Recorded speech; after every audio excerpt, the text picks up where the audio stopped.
Ruling Rashtriya Swatantra Party swears in newly elected Central Committee members after first National Convention. Foreign Minister clarifies border and uranium issues in National Assembly. Tourism Minister cites low passenger demand for Calicut flight suspension. Iran offers to jointly manage the Strait with Oman. Tehran criticizes the UN over conflicts in Syria, Lebanon and Palestine. Roof collapse at Lahore tutoring center kills 14 children and injures 5. Authorities investigate disaster as grieving families demand accountability.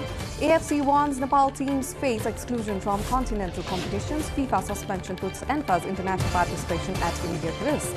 And France eased past Sweden to book a place in World Cup round of 16. Mexico beat Ecuador and Norway at Ivory Coast to book last 16 berths.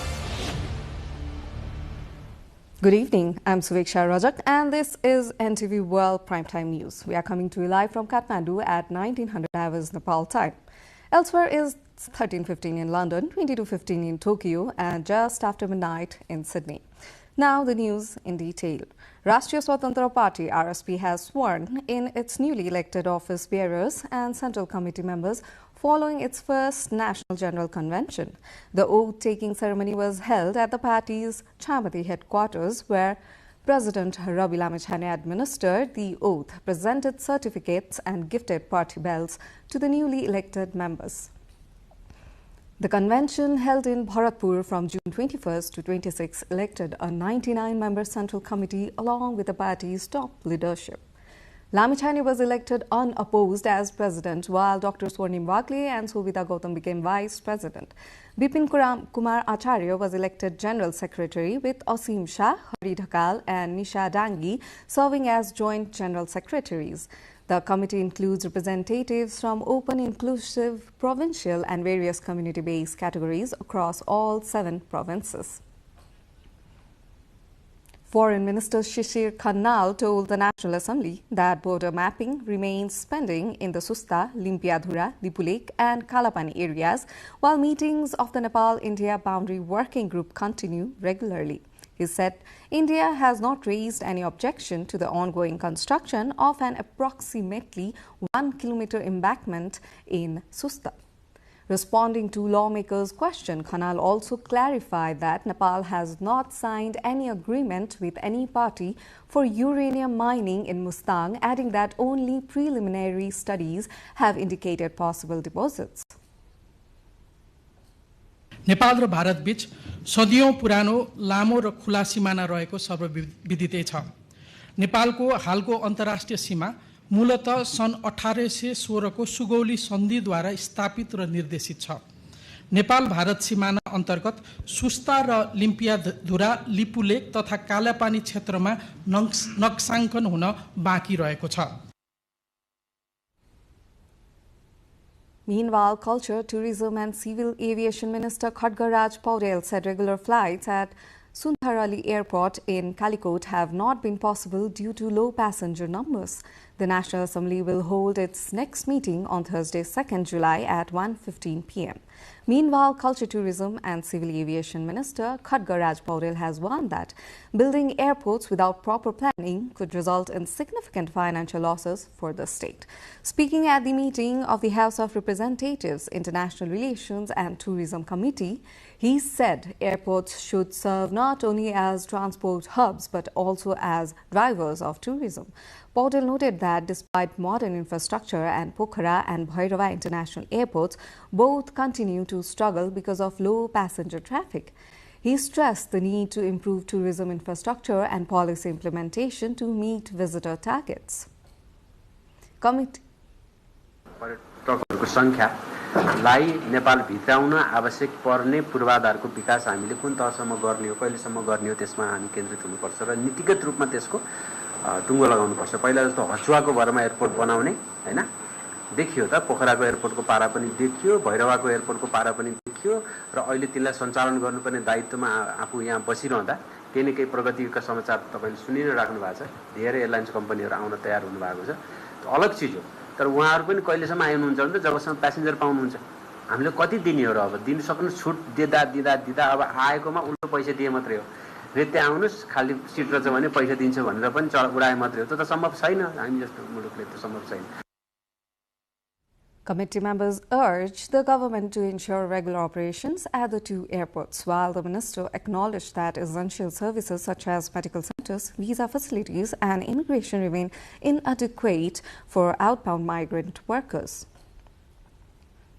National Assembly members today urged the government to address a wide range of public concerns during the 0 hour, highlighting disaster relief, power restoration, humanitarian issues, public safety, transport fines and flight of Nepalis affected abroad.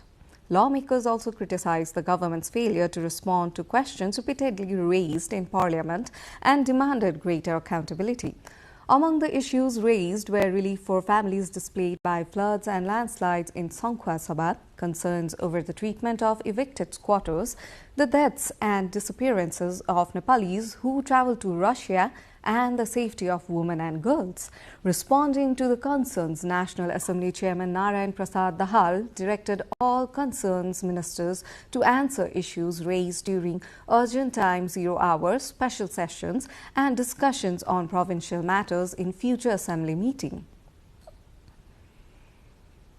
Speaker Dole Prasad Oral met Saudi Ambassador Fahd Mohammad Al Manik in Kathmandu and discussed strengthening parliamentary ties between Nepal's federal parliament and Saudi Arabia's Shura Council.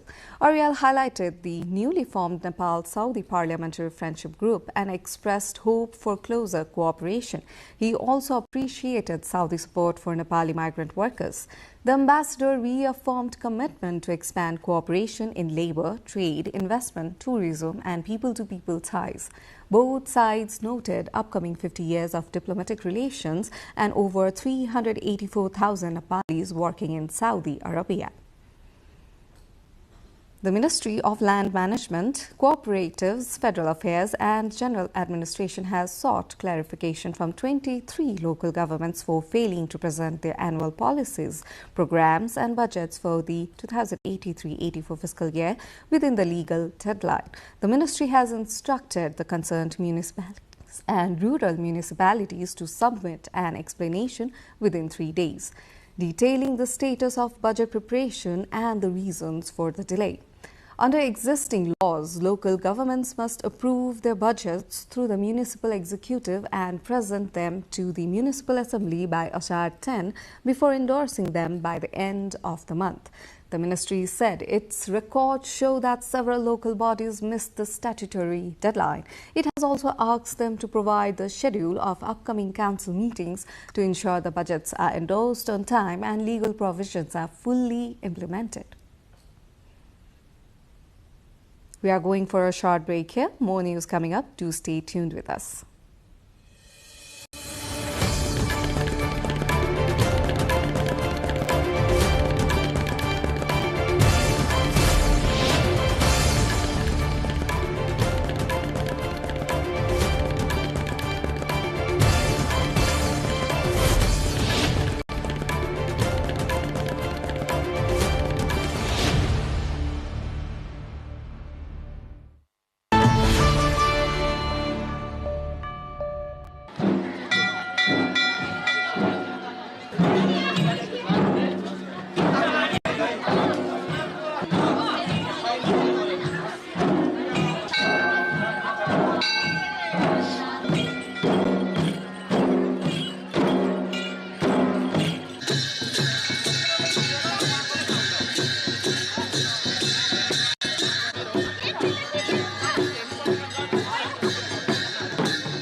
You are watching NTV World and this is Primetime News. Welcome back. Moving on, Nepal is racing to revive hundreds of delayed infrastructure projects that have become symbol of country's long-standing development challenges.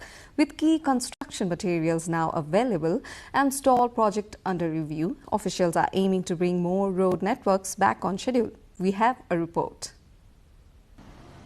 The government recently released a report identifying 170 road and bridge projects as being in a stalled or problematic condition. Authorities say they are now preparing to accelerate work on these projects. A few months ago, several road construction projects had come to a halt due to a shortage of bitumen, the key material required for asphalt paving. The supply situation has now improved, allowing construction to proceed more smoothly. सुरुमा चाहिँ हामीले त्यो ठेक्का ऋण किन भयो त भनेर त्यसको कारण पत्ता लगाउनु पर्ने हुन्छ। जस्तो ठेक्का ऋण हुने भनेको चाहिँ कि कार्यालयको कारणले हुन्छ, उले दिनुपर्ने डिजाइन ड्राइङहरु नदिने अथवा साइट उपलब्ध गराउन नसक्ने त्यो कारणले हुन सक्छ। अर्को कारण भनेको कन्ट्र्याक्टरको कारणले हुन सक्छ, उहाँहरुको लापरवाहीले गर्दाखेरि अथवा उहाँहरुले जति परिचालन गर्नुपर्ने स्रोत साधन त्यो गर्न नसकेको अवस्थामा रुग्ण हुन्छ। यदि हाम्रो ठेक्काहरु चाहिँ विशुद्ध निर्माण व्यवसायीको कारणले रुग्ण भएका छन् भने चाहिँ हामीले उहाँहरुलाई कि त यदि ठेक्का सम्पन्न गर्ने अवधि सकिसकेको छ भने कि त हामीले हर्जाना लगाएर काम गर्छौं, जुन व्यवस्था चाहिँ हाम्रो ठेक्का सम्झौतामै हुन्छ। यदि हर्जाना लगाएर पनि काम सकेन भने हाम्रो अन्तिम विकल्प भनेको चाहिँ ठेक्का तोड्ने नै हुन्छ। हामीले ठेक्का तोड्छौं। The searches had affected projects including the Naranghat Butwal Road, Muglin Pokhara Road, Nagdhunga Nauvise Mugling Road, Butwal Guru Singhe Chandrauta Road, Kanchanpur Kamala Road, Kakarvitta, Laukahi, Itahari Road, Kamala Dhalkebar Patliya Road, and Surya Binayak Dhulikhel Road. According to the Department of Road Construction on the Postal Highway, the Mid-Hill Highway and North-South corridors has reached an average of around 70% completion. In addition, the department stated that the main tunnel excavation work on both the Kathmandu-Tarai, Madhes Fast Track and the Siddhababa tunnel has been completed and construction of the remaining structures is now in its final phase. The government has placed in its 100-point action plan to review stalled projects and fast-track major national pride and strategic infrastructure schemes. In line with the commitment, a task force led by Gopal Prasad Sigdel, Secretary of the Ministry of Physical Infrastructure and Transport, found that 169 road and bridge projects were in a stalled condition. The report also stated that 84 of these projects had been left abandoned. The Department of Roads says it will terminate contracts of construction companies that continue to fail to deliver despite being awarded the projects. With the tortoise-paced progress on the construction of vital infrastructures like road and highways, especially during the period of monsoon, is likely to heighten the risk of disaster as well as accidents. But with no proper timeline, it is most unlikely that the projects won't face any more glitches in the days ahead. Sabika Shrestha with camera person Pradyumna Mishra reporting for NTV World.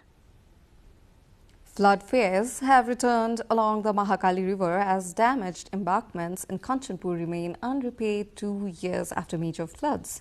Nearly 400 Nepali army personnel are now constructing flood control structures to protect vulnerable communities before monsoon rains intensify. Authorities warn that around 6,000 households in 7 high-risk wards could face inundation if the work is not completed on time.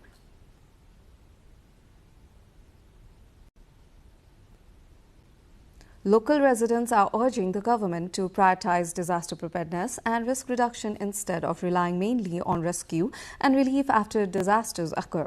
Although delayed, the embankment project has brought renewed hope to thousands of families living under the constant threat of flooding along the Mahakali River. More than 40,000 ducks and chickens have been culled in Kavre after bird flu was detected at commercial poultry farms in Banepa and Panauti. Veterinary officials say the virus likely spread after dead birds were improperly discarded. allowing wild birds to carry the infection to other areas. Authorities have intensified testing, containment measures and restrictions on poultry transport, but delayed laboratory results have slowed the response. Officials are urging farmers to follow strict biosecurity practices, while surveillance has been strengthened at key checkpoints to prevent the illegal movement of poultry and contain the outbreak. Once a vibrant settlement, Foksing village in Birkot 6 of Siangja is gradually falling silent as more families leave in search of better opportunities. Poor road connectivity, limited access to quality education and a lack of employment have become the main reasons driving people away from the village. Most of the younger generation has migrated to cities or abroad, leaving behind only elderly residents in once bustling community.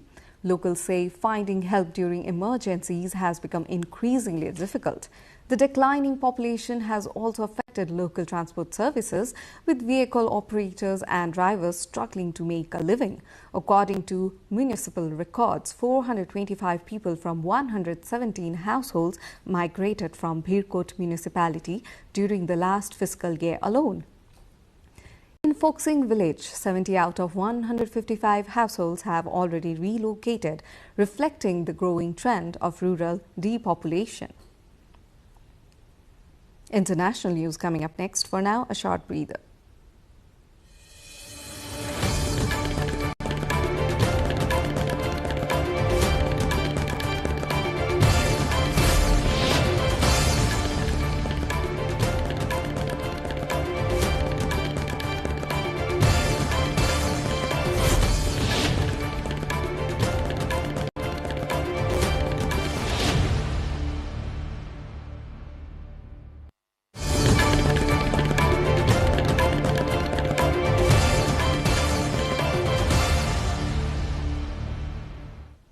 Iran Foreign Ministry spokesperson Ismail Baghei said Iran is all ready to take responsibility for the management of the Strait of Hormuz and plans to work together with Oman.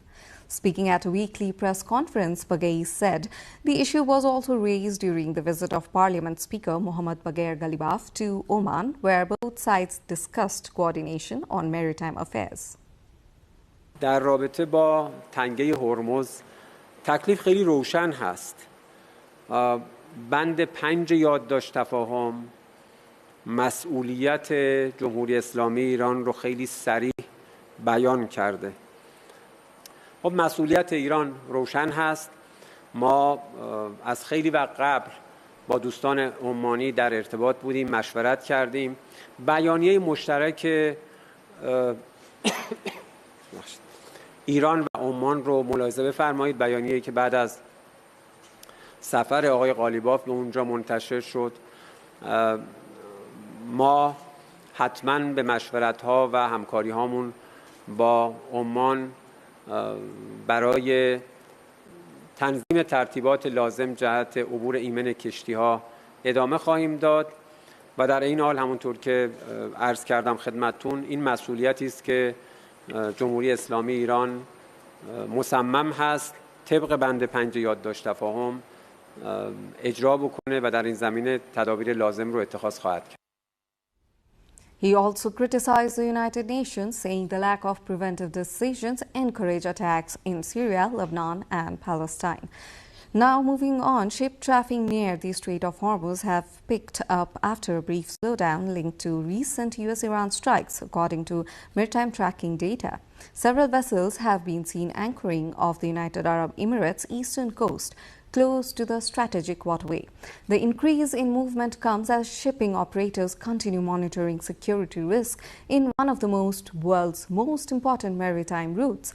The strait connects the Gulf with the Arabian Sea and is a major passage for global oil and energy shipments.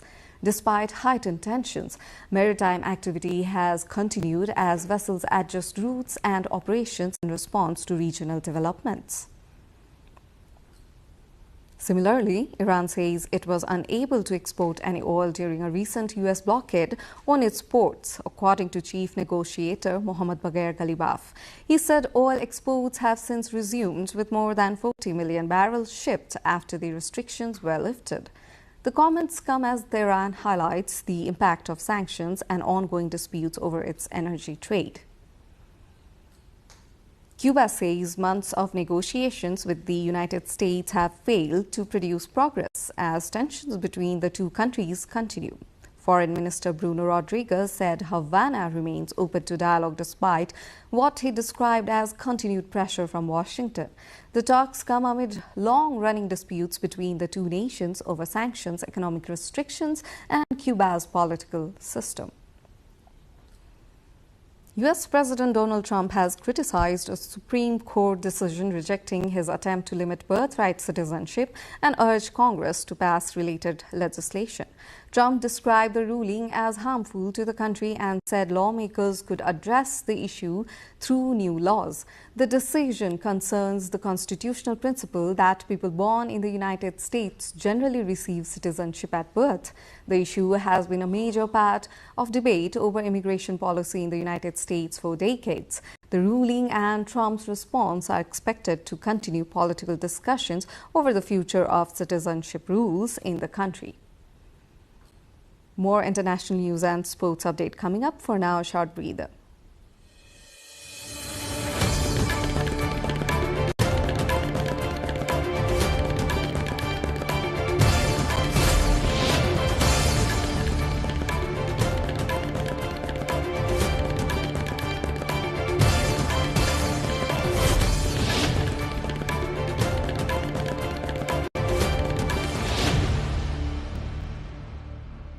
At least 14 children have died and 5 others were injured after the roof of a tutoring center collapsed in Pakistan's eastern city of Lahore. Families gathered to mourn the victims as rescue teams recovered the children from the damaged building. Relatives said concerns had been raised about the condition of the structure, but many families continued sending children there due to limited alternatives. The incident has renewed attention on building safety standards and the condition of educational facilities. Authorities are investigating the cause of the collapse as families demand accountability and support for those affected. At least 5 people have died and several others have been injured after the fire swept through a 10-story apartment building in Antwerp, Belgium. The blaze broke out in the 8th floor in the Linkeroever district, sending thick smoke through the building and trapped residents inside. Firefighters rescued occupants from balconies as dramatic footage showed some residents escaping through neighboring apartments to avoid the smoke. More than 200 people live in the building, and emergency crews continued searching every flat for possible victims. Authorities have not yet determined the cause of the fire, although witnesses reported that work was being carried out on the roof. Belgian Prime Minister Bart de Wever expressed condolences to the victims and those displaced by the tragedy. The death toll from Venezuela's devastating June 24th earthquakes has climbed to nearly 2,000, with thousands more injured, displaced or still missing, according to the latest official figures. Rescue operations continue as communities search through collapsed buildings and damaged areas, while survivors struggle to secure food, water and shelter. In La Guaira, one of the world's worst affected areas, residents have been seen picking through rubble as emergency supplies remain in high demand. Tens of thousands of people have been forced from their homes, creating urgent humanitarian needs across affected regions. Authorities and aid groups are working to provide relief, medical assistance and temporary shelter as recovery efforts continue. Extreme heat and drought conditions have affected parts of Europe and other regions around the world between April and June 2026, highlighting growing climate pressures. In Europe, a severe heat wave that brought temperatures above 35 degrees Celsius to millions of residents in eastern and southern parts of the European Union has started to ease in the north and west. The prolonged hot spell has raised concern over public health, water supplies, agriculture, and the impact of increasingly frequent extreme weather events. From a global perspective, heat and drought episodes during the period have added to wider discussions on climate resilience and adaptation. Experts say continued monitoring and preparedness remain critical as communities face the challenges of a changing climate. Japan's stricter business visa rules are creating uncertainty for foreign entrepreneurs who run small business and medium size across the country. The revised regulations introduced in October last year raised requirements for the business manager visa after concerns that some people were using shell companies to obtain residency rather than operate genuine businesses. The changes affect thousands of foreign business owners, including communities from China, Nepal, South Korea, Pakistan, and other countries who operate restaurants, shops, and service businesses in Japan. Japan has more than 40,000 foreign residents holding business manager status before the changes, with Chinese nationals forming the largest group, followed by other Asian communities. Some entrepreneurs say they now risk losing businesses they built over years because they may struggle to meet the new financial and staffing requirements. The Japanese government says the stricter rules are aimed at preventing misuse of immigration systems while maintaining a pathway for genuine foreign investment and entrepreneurship. 一応試用金の話で3000万の話で一応困ってるんですけど、ここまで留学生からここまで経営管理ビザまでできてまして、これからビジネスがうまくいかせるかなと思ったんですけど、急に思わないような金額、3000万の金額出てまして、それの準備とかできないことが考えて困ってるかなと思っていますね。Myanmar's authorities have denied a request by Ashin's special envoy to meet detained former leader Aung San Suu Kyi, according to the government spokesperson. The announcement was made at the first presidential press conference since military leader Min Aung Hlaing became president earlier this year. Suu Kyi has remained in detention since the 2021 military takeover that removed her elected government from power. The request came amid continued regional efforts by ASEAN to engage with Myanmar and seek a resolution to the country's ongoing political crisis. Myanmar's recent elections were held under heavy restrictions, with Suu Kyi's party excluded from the process.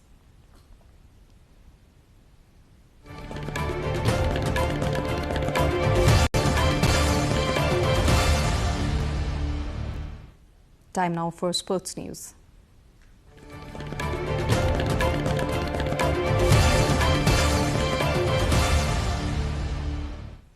The Asian Football Confederation has warned that Nepal's national and club teams could be withdrawn from upcoming AFC competitions following FIFA's suspension of the All Nepal Football Association, or ENFA. In a letter sent to ENFA General Secretary Kiran Rai, the AFC said the FIFA Council suspended ENFA from June 24 until further notice, resulting in the loss of its membership rights. The AFC stated that Nepali teams are currently ineligible to participate in international competitions unless the suspension is lifted. The warning affects the AFC Women's Champions League, the AFC Under-17 Women's Asian Cup qualifiers, and the AFC Under-20 Asian Cup qualifiers, with deadlines set for Nepal to resolve the suspension before its teams are officially removed from the competition. France, Norway and Mexico all booked their places in the FIFA World Cup round for 16 with convincing victories in yesterday's round of 32 action. France produced the standout performance, defeating Sweden 3-0 as Kylian Mbappe scored twice to set up a last 16 clash with Paraguay. Norway edged Ivory Coast 2-1 to continue their impressive campaign and advance to face Brazil. Mexico beat Ecuador 2-0 in front of their home fans to reach the round of 16, where they will meet either England or Democratic Republic Congo. 3 FIFA World Cup knockout matches take place tonight. England face DR Congo, Belgium see Senegal, and USA lock horns with Bosnia. 7 teams have so far already reached the last 16.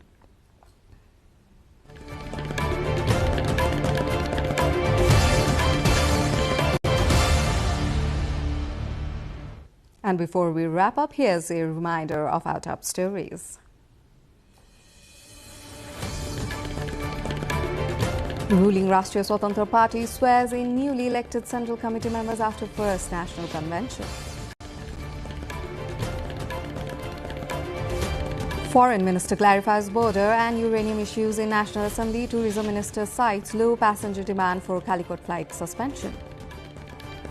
Iran offers to jointly manage the Strait of Hormuz with Oman. Tehran criticizes UN over conflicts in Syria, Lebanon and Palestine. Roof collapse at Lahore Tutoring Centre kills 14 children and injures 5 authorities. Investigate disaster as grieving families demand accountability. AFC warns Nepal teams face exclusion from continental competitions. FIFA suspension puts NFA's international participation at immediate risk. And France eased past Sweden to book a place in World Cup round of 16. Mexico beat Ecuador and Norway at Ivory Coast to book last 16 berth. That's it for this edition of Primetime News. Our next bulletin will be at 2200 hours Nepal time. Do join us through our social media and get the latest updates from our official website, nepaltelevision.com.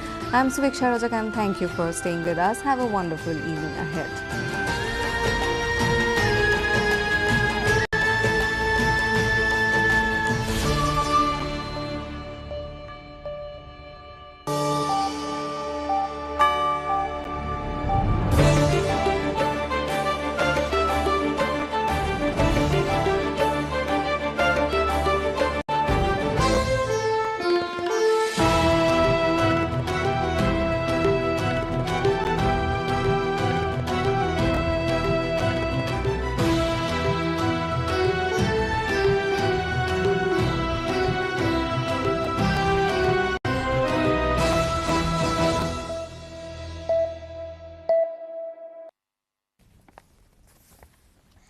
Welcome to the studios of NTV World in Kathmandu. Public Service Broadcasting PSB Nepal's new initiative to make Nepal more visible and audible to the global audience. Welcome on board.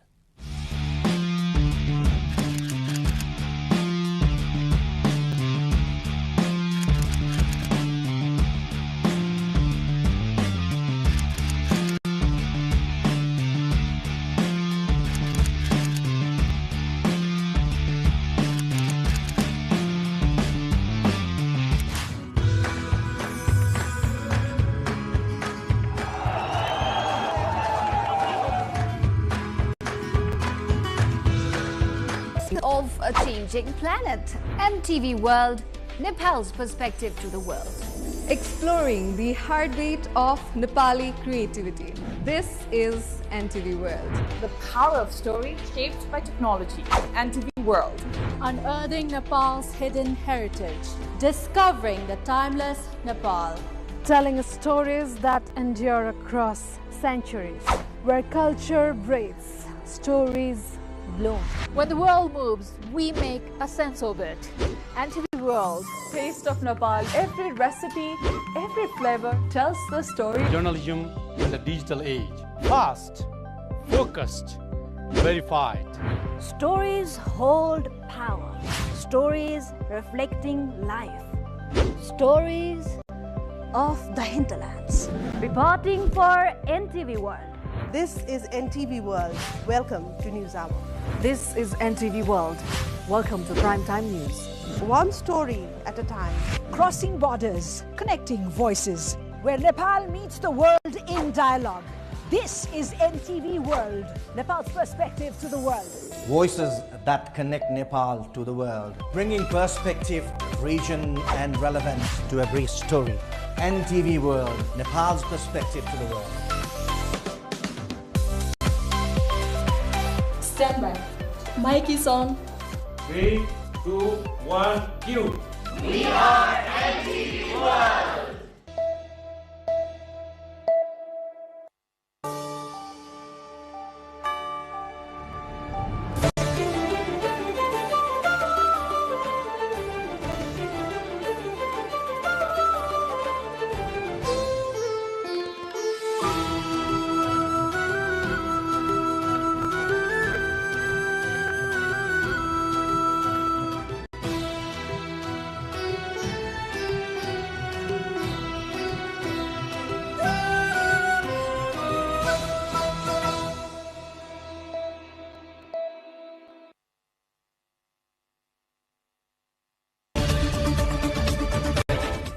Hello and welcome to The Perspective on NTV World. I'm Sapika Shrestha, your host for the program.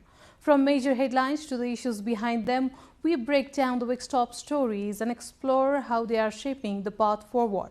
This week's episode includes an in-depth look into Nepal's growing public health concerns.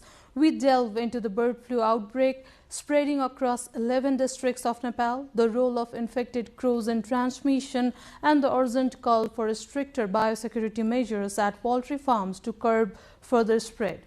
We also examine the critical shortage of anti-rabies vaccines and the challenges it poses in protecting vulnerable communities. Bird flu, or the H5N1 virus, is spreading rapidly across Nepal, with outbreaks confirmed in around 100 locations across 11 districts of Nepal, including all 3 districts of the Kathmandu Valley. Authorities say infected crows are playing a major role in transmitting the virus, as they can carry the infection over long distances and spread it through their movement and droppings, making the outbreak harder to contain. In response, the government has formed a central bird flu control unit, while more than 569,000 birds, nearly 1 million eggs and large quantities of poultry feed have been destroyed. Officials are urging poultry farmers to strengthen biosecurity measures and the public to remain alert to help prevent further spread.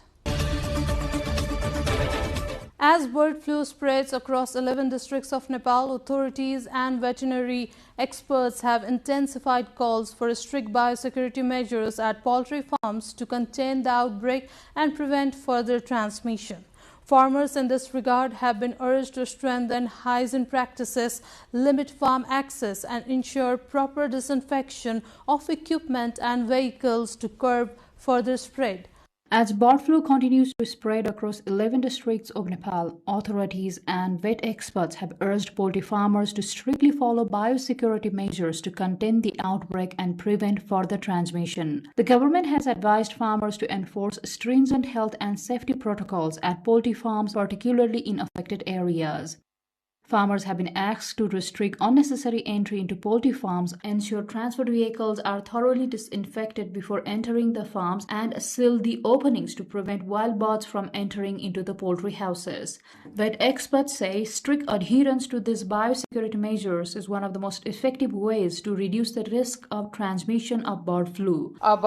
पन्छी पाल्दा नियमित हेर्ने, धेरै संख्यामा मर्यो, शंका लाग्यो भने तुरुन्त लगेर चाहिँ नि यसको परीक्षण गराउने, यकिन गर्ने, त्यस्ता लगायतका र रोग देखिहालेको अवस्थामा चाहिँ त्यो प्रक्रियागत रूपमा त्यसलाई चाहिँ नि नष्ट गरेर करिब 42 दिनको चाहिँ हामीले अवधि तोकेका छौं।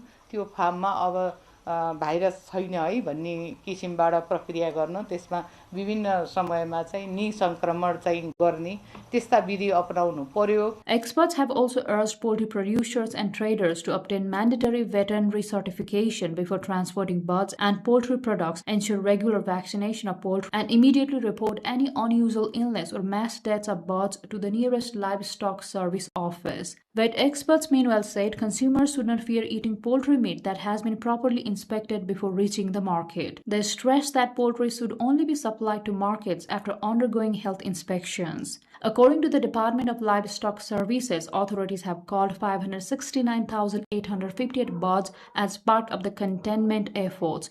The department has also destroyed 989,313 and 1,954.85 quintals of poultry feed to prevent further spread of the disease. Officials added that bird flu has already been brought under control in some affected districts, while surveillance and containment measures continue in other areas.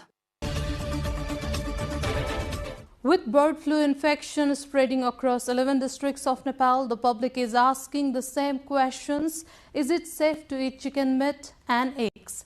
Can the infection spread to humans? What precautions should be taken from home to kitchen? As bird flu infection intensify, every kitchen across the country is in a dilemma whether to stop consuming chicken.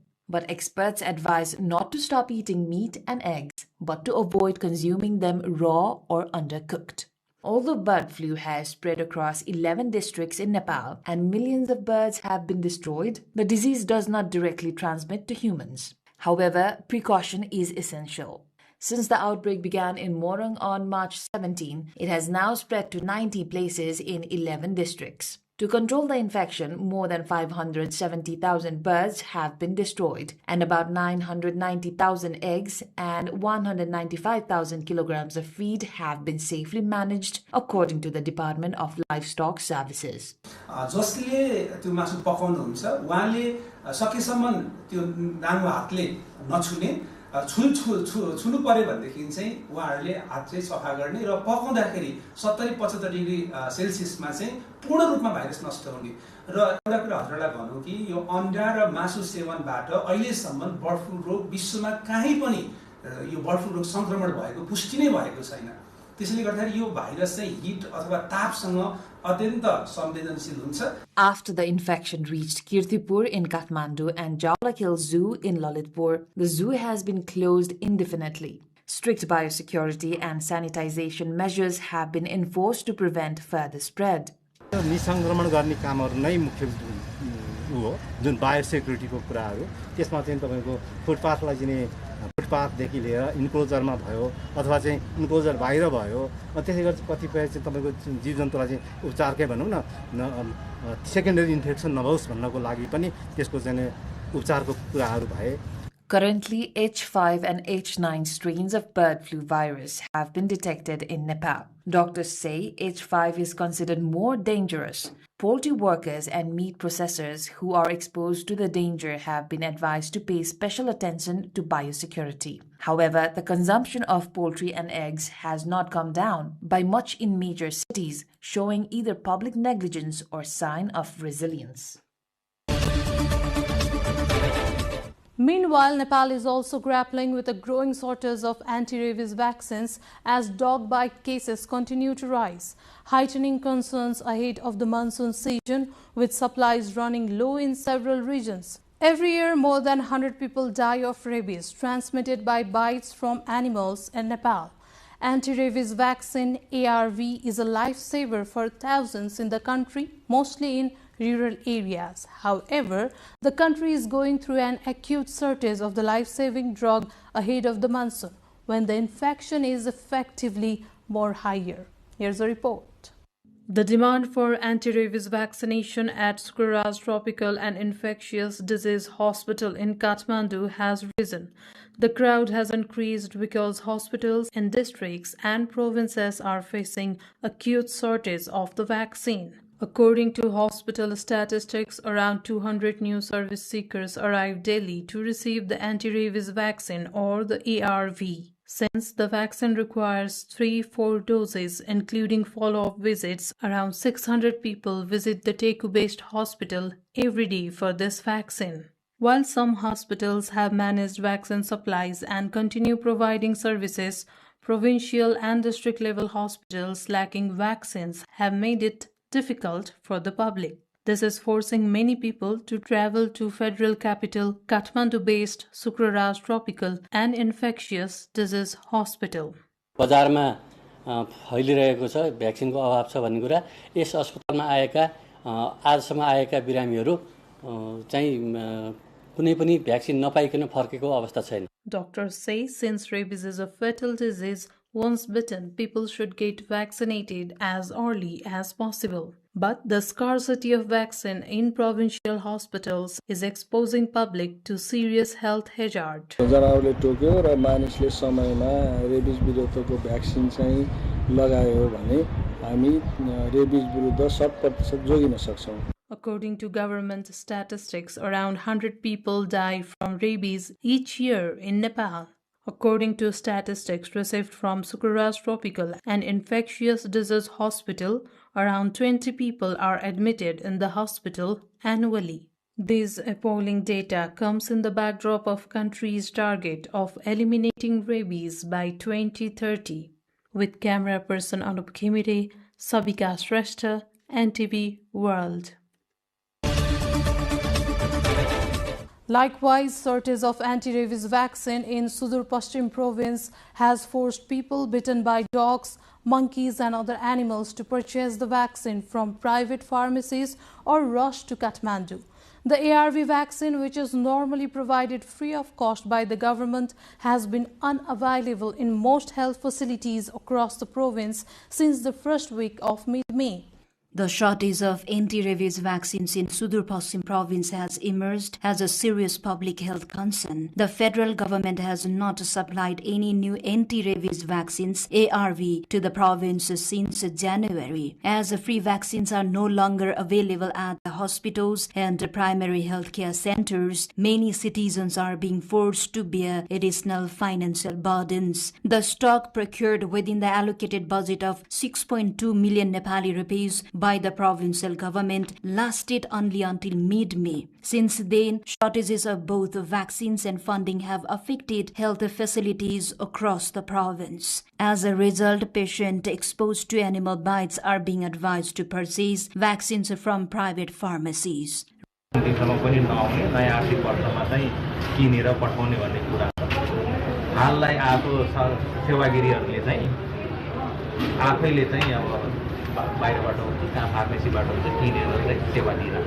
Rabies is fatal, and anti-rabies vaccination must be administered as soon as possible after an animal bite. However, the current shortage reflects a concerning lack of attention to a critical public health issue. Amid the growing crisis, the Sudur Paschim Provincial Health Supply Management System reports it has been out of vaccine stock for nearly a month. According to the center, budget constraints have forced it to request provincial and local governments to arrange vaccine supplies using their own resources.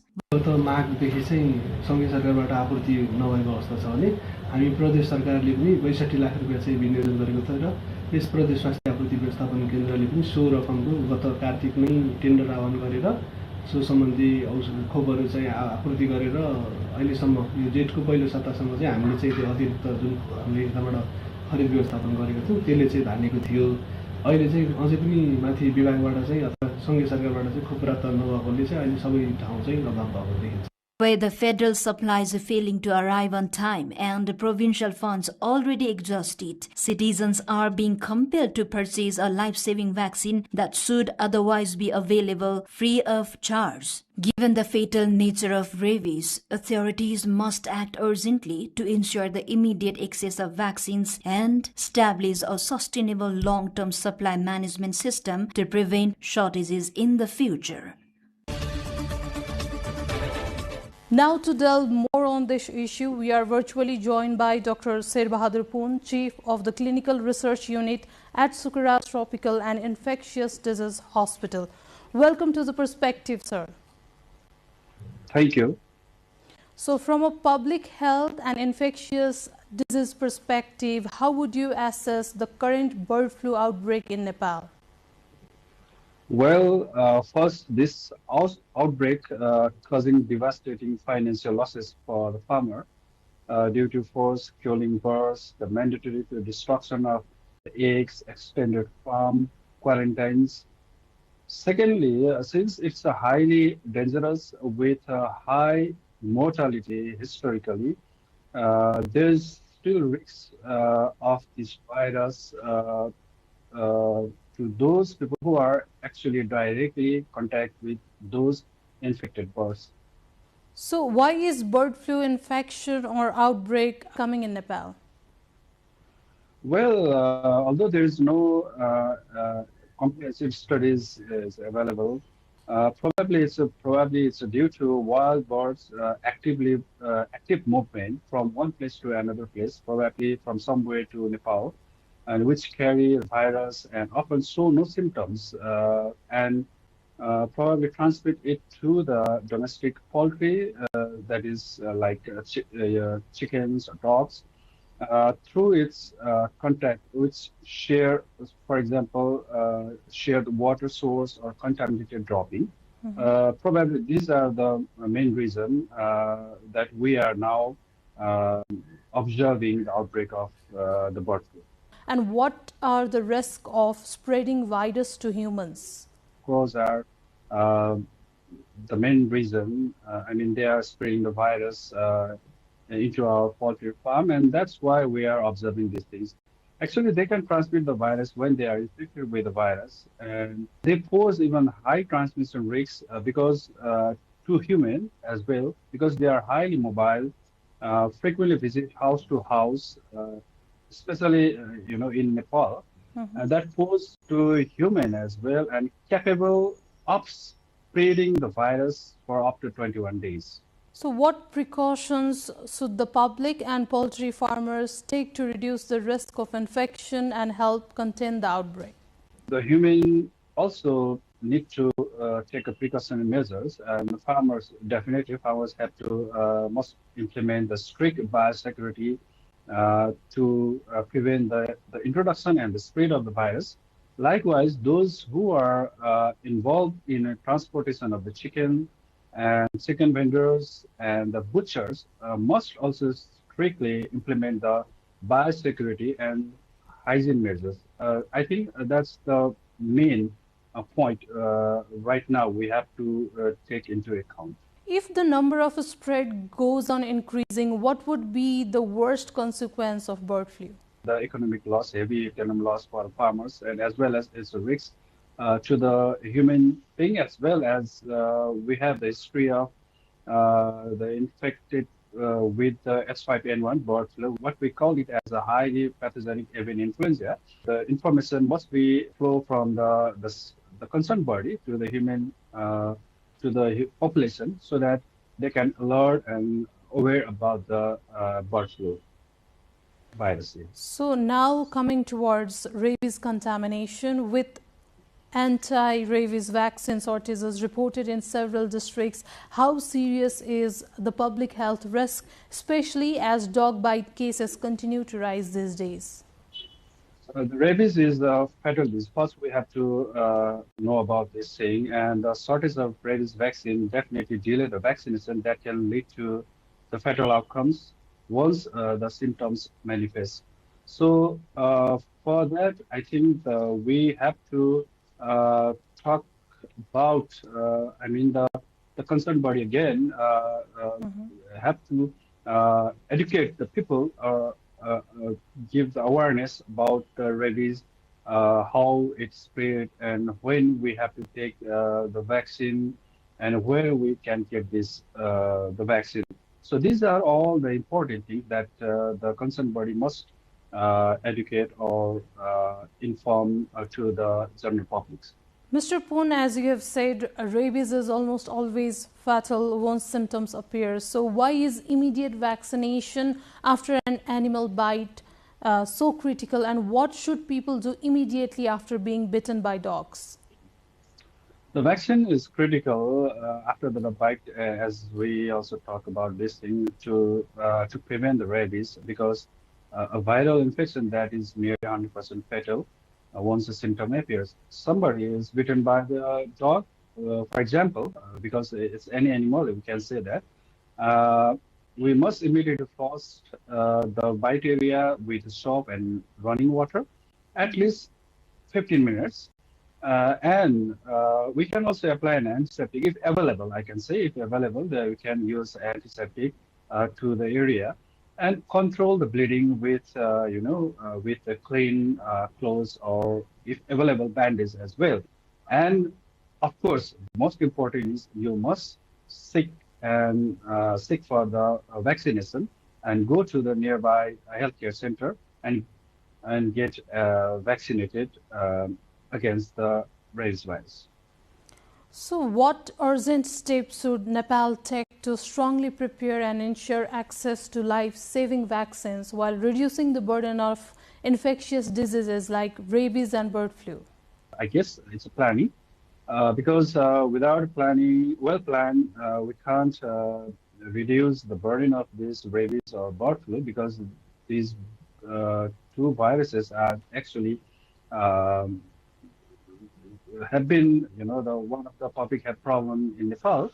So, for example, the government must always, analyze potential hurdle, such as procurement or stockpile status or supply interruption, whether we will face such a problem or not.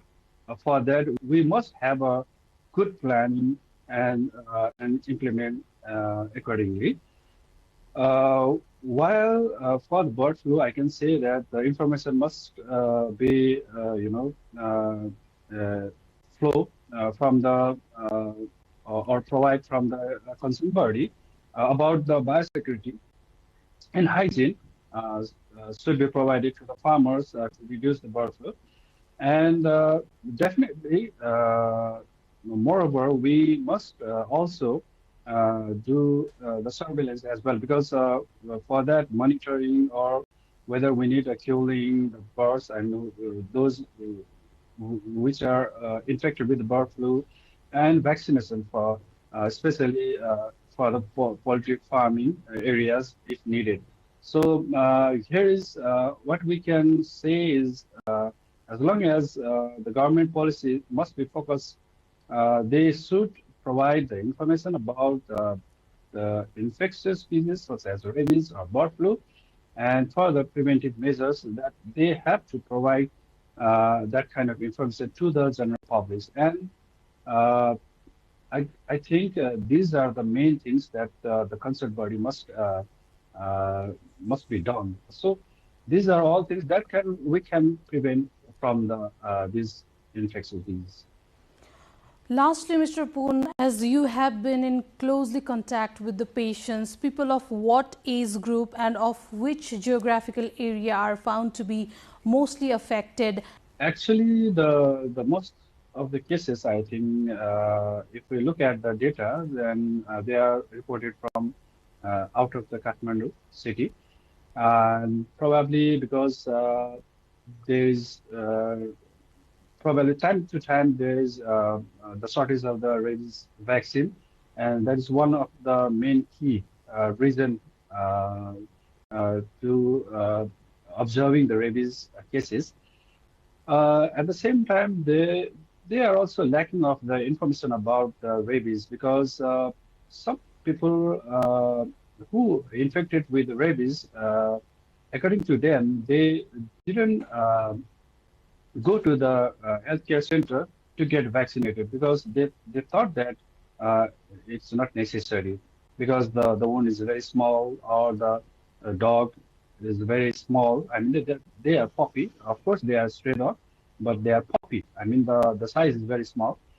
And sometimes they ignore their own relatives or family members the advice that they are telling them that go and get vaccinated, but he or she, I mean, who is bitten by a dog or animal, they are ignoring their advice. These are the things that why the rabies is still one of the public health problems in Nepal. I think we must need to address these issues to reduce the rabies in Nepal. That was Dr. Sair Bahadur Poon from Sukuraj Tropical and Infectious Disease Hospital explicating more on this issue. That's the perspective for this week. We'll be back next week with major highlights. Stay tuned to NTV World.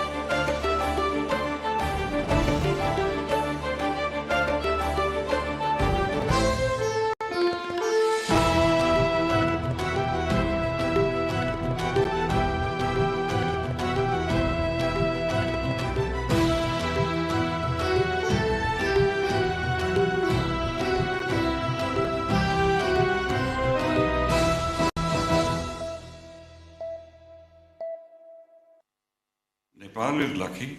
It's got Dharmendra and Amitabh Bachchan. Listen, one. You're two in one.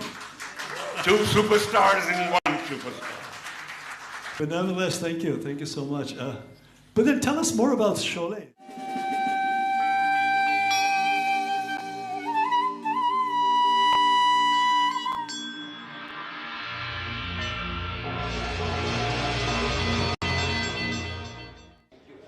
Once again, Nepali cinema making history on the 9th edition of NIF, Nepal International Film Festival, here on NTV Board with the collaboration NTV World. We just don't have two personalities on a talk show.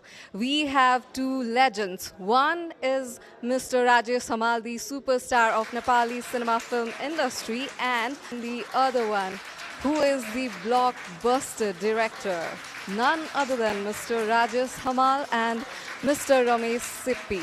We are having them here on this Creative Forum talk only on NTV World. Mr. Ramesh Sippi ji, good afternoon.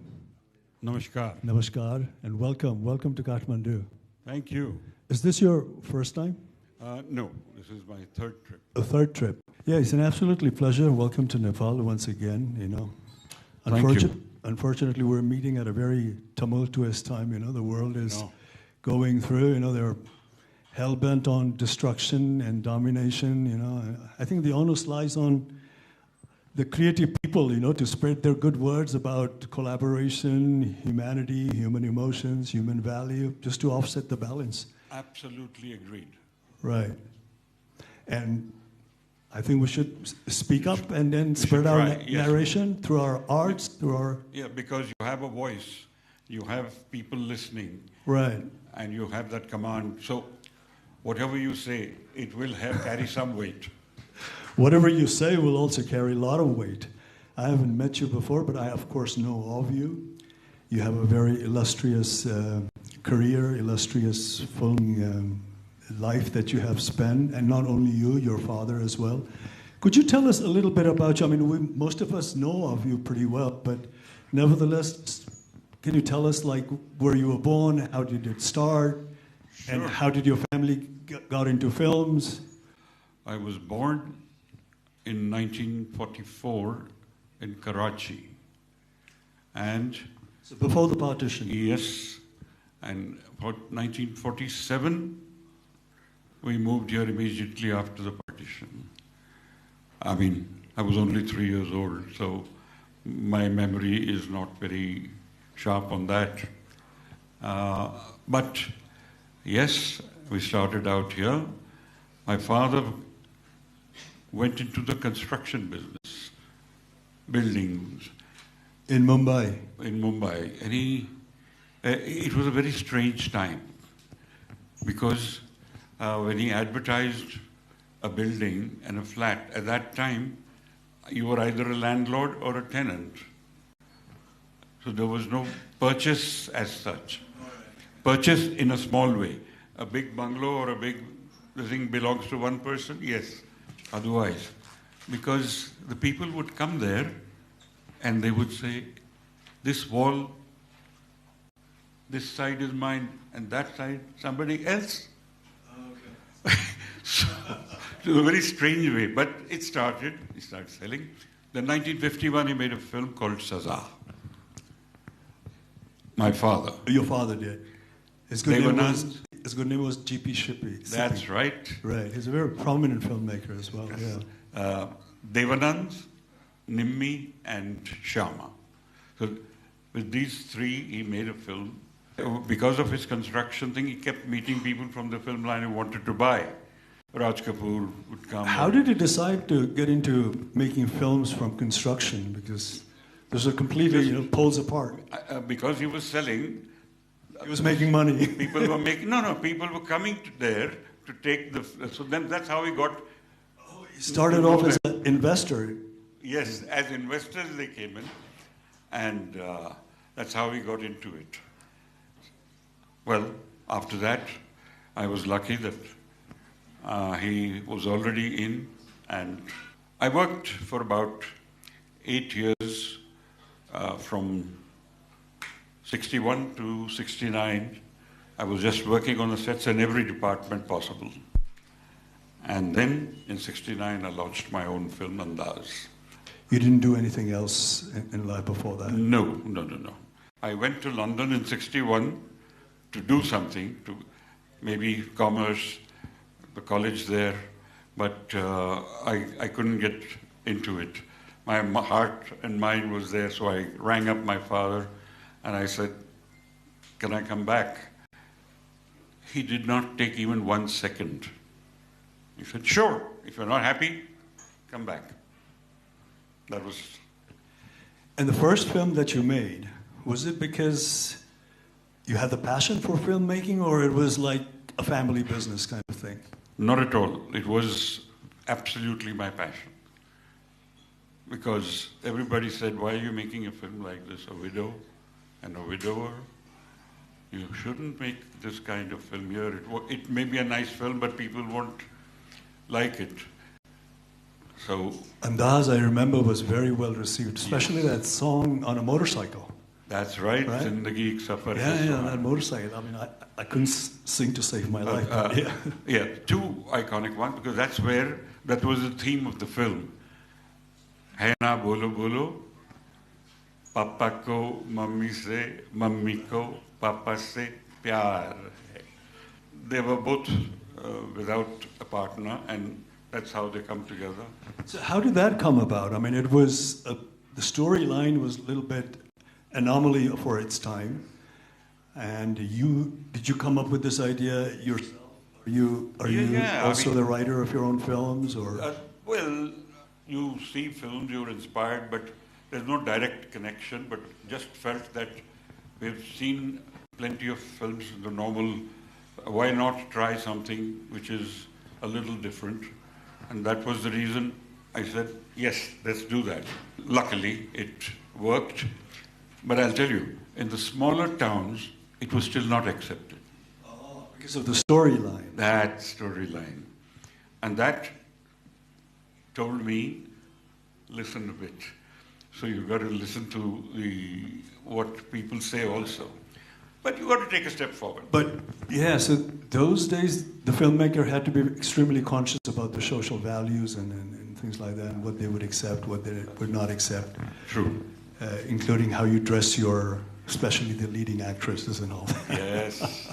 So that was your first film, Andaz? That's and right. And that was made in 69. It was released in 1971. Okay. And then the ball started rolling after that? Went on to make Sita or Gita. Again... that was a kind of a maverick work as well. No? Yes. Sita or Gita, double role. Yes. Were you fascinated with Hema Malini from day one, or? Well, she was very... Or did you have a good rapport with her? Yes, or? yes, she was very, very lovely. But she was, we were dubbing for Andaz, post-production, and I said, would you like to play this double role on the mic? I was telling her. She was inside. And the set of Andaz. She was dubbing for the end of the film. So you're offering her another project? Yes, on the mic. She said, what? You think I can do it? I said, yes, if you put your heart into it, we can do it. And that's how Sita or Gita came about. Yes, I was very fortunate to have Salim Javed with me. Absolutely brilliant writers. And we moved on. And again, Sholay was a two-line idea. It's all at that time it was an army officer and two cadets, and they were mischievous guys, and so he calls them later in life to help for him for his personal revenge. We just converted into police, that's all. And you did all this at a relatively young age, didn't you? Like you were like in your mid-20s, or? I was 25 and I started Andaz. Then in Sita or Gita, I was 27, 28. Then 29, I started Sholay. Sholay you started at 29? 29 and finished in 31. The film was released. Now that you've mentioned Sholay, you and Sholay are so synonymous, like everybody, when they think about Sholay, they think about you. When they think about you, they think about Sholay. How did that, for its time, it was larger than life. Those days, mostly cinema used to be made in CinemaScope and 35mm, and you went into 70mm. And the storyline was slightly, different as well from your normal Hindi film storyline.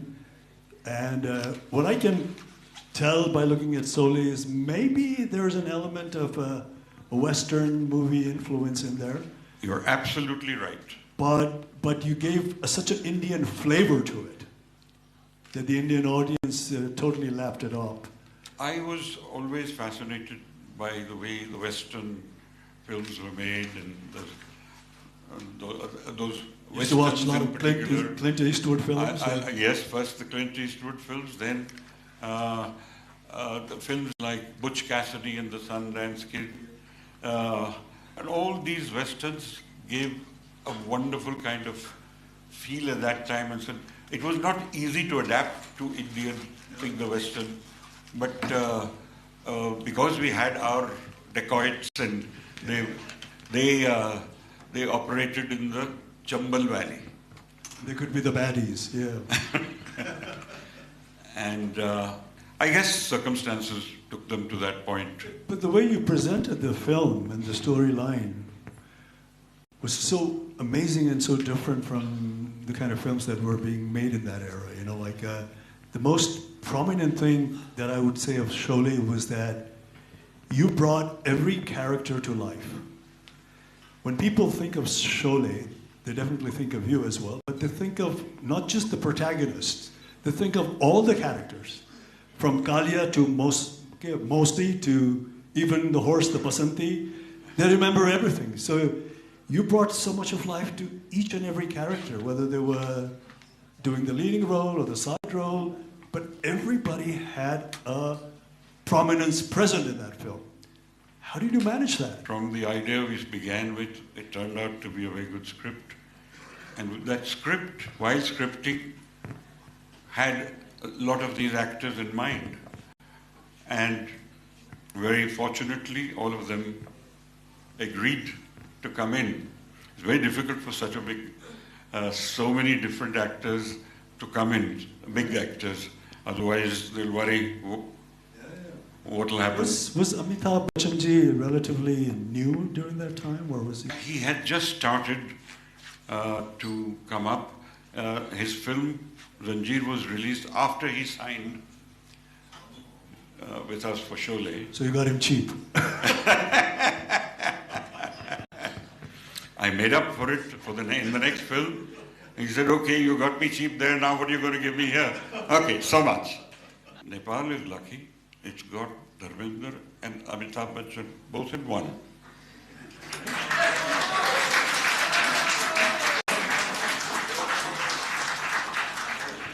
You're two in one. Two superstars in one superstar. But nevertheless, thank you. Thank you so much. But then tell us more about Sholay. How did you do the characterization? How did you come up with the story line? As I said, I was very lucky to have Salim Javed, who came to me towards the end of the making of Andaz. Halfway through, they joined me, and then Sita or Gita did it. They wrote Sita or Gita, and then, as far as Sholay was concerned, we worked on the script.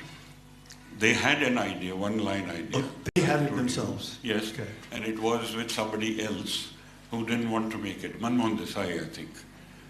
He said, this is not my kind of film. So he passed it, passed by, gave a pass to it. So you can take it. And they narrated these two lines. An army officer with two cadets, and he calls them for his. So I think I was lucky that I had these two wonderful writers with me, and we were able to bring together a script which had all these elements in it. And all of us are always inspired by good cinema. When they were writing, did you tell them that you wanted a Western kind of style to it? Yes, absolutely. You told them that? Yes, yes. Did you give them any references? Or? Yes, all these that I told you about, Butch Cassidy, like these two are like the Butch Cassidy and Sundance Kid, and one of them dies at the end, if you remember Butch Cassidy also. That was Paul Newman and Robert. That's right, that's right. So that's how it developed, and it developed well, and all the pieces started falling together, the actors coming in. And then, as I said, I was very keen that I go to a different location. My art director took me down south, and near Bangalore, about 50 kilometers away from Bangalore, was this, all these rocks. The moment I saw them, I said, this is it. The den would be here, and the village would be just close by somewhere, and this is where it could all take place. And then we built a village there. So how long did the homework take place? The idea and the thought coming, and we got everyone together, and by the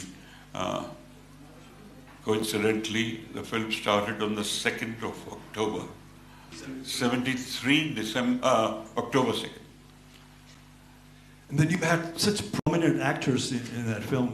How difficult was it to coordinate them? I mean, how does it work in Indian cinema when you have so many prominent actors and actresses in your set? How does the coordination work?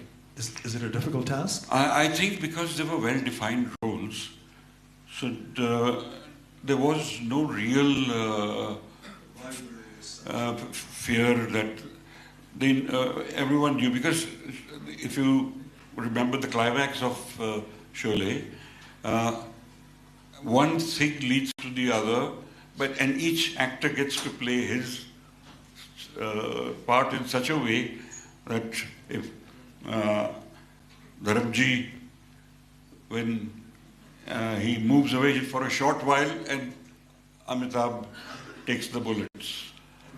So he dies, and then he vows vengeance, and he drives, and he does the climax of killing all of them, right down to when Sanjeev Kumar comes and says, no, this is mine.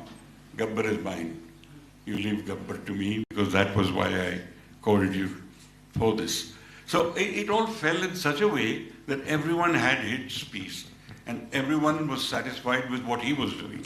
It all felt justified. I mean, no doubt, as a maker, you were a maverick when you were making Sholay, but over the years, how does it feel? I mean, if I may ask you this, that people usually remember the performance and the performers more than the maker and the director.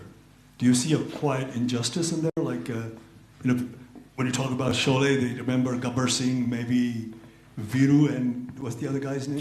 Jay and Viru and Hema Malini and this. Surma Bhopali. And over the line, somehow the maker gets sort of like shattered. Do you see a kind of a quiet injustice in there as a maker? Well, yes and no, because yes, the credit, but it's very natural as far as an audience is concerned to identify with the actor, because that's who the story is being told through. So they become real life, and they become the real characters. So for them, that is the first thing that hits them. The people behind the scene, yes, okay, but there have been chaos of Mughal-e-Azam and one film, and he's remembered as a, and of course Mehboob Khan, which is Mother India, and so there are a few. You have left, no doubt, an indelible mark in the cinema. You will always be remembered. But I was just taking this out because most of the time when you have big stars and the movie is successful, they remember it as the star's film rather than the maker's film. True. Whereas initially the project is the maker's baby, actually. That's where it starts. I want to make a wonderful film, and if you stand out as an actor, but it's the same thing. We want it to work. We want the people to like it. So I think. But surely I believe was not, initially it was sort of like received very lukewarm, like it didn't have a great response. Again, unfortunately, I have to defer. There was no such thing. Oh, there wasn't? No. Headlined disaster. Disaster. Every week. Disaster 1, 2, 3, 4, 5. For 5 weeks they hammered that this kind of a film, no way. And because they'd already given it once, taking it back was not easy. But finally, in the 6th week, they admitted that yes, it's a big hit. And there is no such thing that, because in the 2nd and 3rd week, people were repeating the dialogues. Right. So in the theater, we knew this is a repeat audience. A repeat audience doesn't come if they haven't liked it the first time. They're not going to come a second time. So that's. But do you remember around that time, the same time, there was another film that was released with very little budget but did extremely well. I think it was Jai Santosima, or... Yes, on the very same day. Yeah. So what was your reaction to that film? I mean, here you are with a multi-star, with a great budget, larger-than-life presentation film, and there's another film which is low budget and just comes out and it... As a matter of fact... And comes out with a bang. When the trade papers spoke like this about Sholay, they also mentioned that, look at this film, Jai Santoshima. At this budget, it's a blockbuster. And Sholay was demoted. But then, of course, they... Yeah, but Sholay, of course, lasted much longer and it's become a history and it becomes a milestone of Hindi cinema. Rameshji, can you, you've experienced so many periods and so many phases in Indian cinema. You've come a long way. How do you see cinema of today, especially the Hindi cinema scenario of today? How do you look at them? I think the best way to look at it is today's audiences and their educational levels and their exposure to the world is quite different. So we are seeing a change, but at the same time, we have to remember that we are competing with ourselves on television, on OTT, on all these are a part of the audiovisual entertainment. And yet, a lot of people might say today, I would rather sit at home and watch it where it comes on OTT. So what do you think about the modern technology of filmmaking? I mean, do you take it as a progressive change or? Yes, any technology improvements that help and aid a filmmaker should be welcomed. Now, do they take away from you as a maker? I think they're meant to enhance your work. I think anything you think of and you want to do special effects, it's only going to help what your vision is. If it is taken in that light and you do not make the mistake of letting it take over the storytelling or the thrust of the film and the emotions of the film, you don't allow these to be taking over that, then you're okay. You've got to create that balance. Director used to be almost 95% in charge of the project. How you're going to film it, how he's going to frame it, how he's going to present it. But now the directors have to work in coordination with so many different technical departments and engineers and special effect people that the share of the director is just limited to maybe just an imagination or the concept of how he wants to do it, and the other people put it together. But I think, as I said, sensibility prevails, that you try to create that balance between technology and the real thing. And the actors today, if they find there is a good maker, I'm sure you as an actor would be happy to have a good director with you.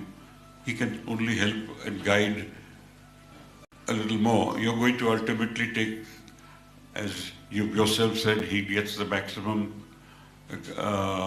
appreciation goes to the actor. So it's as a maker, you just have to just make that compromise in your mind that it is a medium. You can do a lot with it, with all these new technology things. Take it in the positive way and use it to help you. Now, if you have a crowd of horses coming in, and you have 4 horses you use who are good, and you add to those horses, it'll like a herd of 104 horses. That's it. So it's the advantage is there if you use it correctly, and if you unnecessarily use technology, you're going to.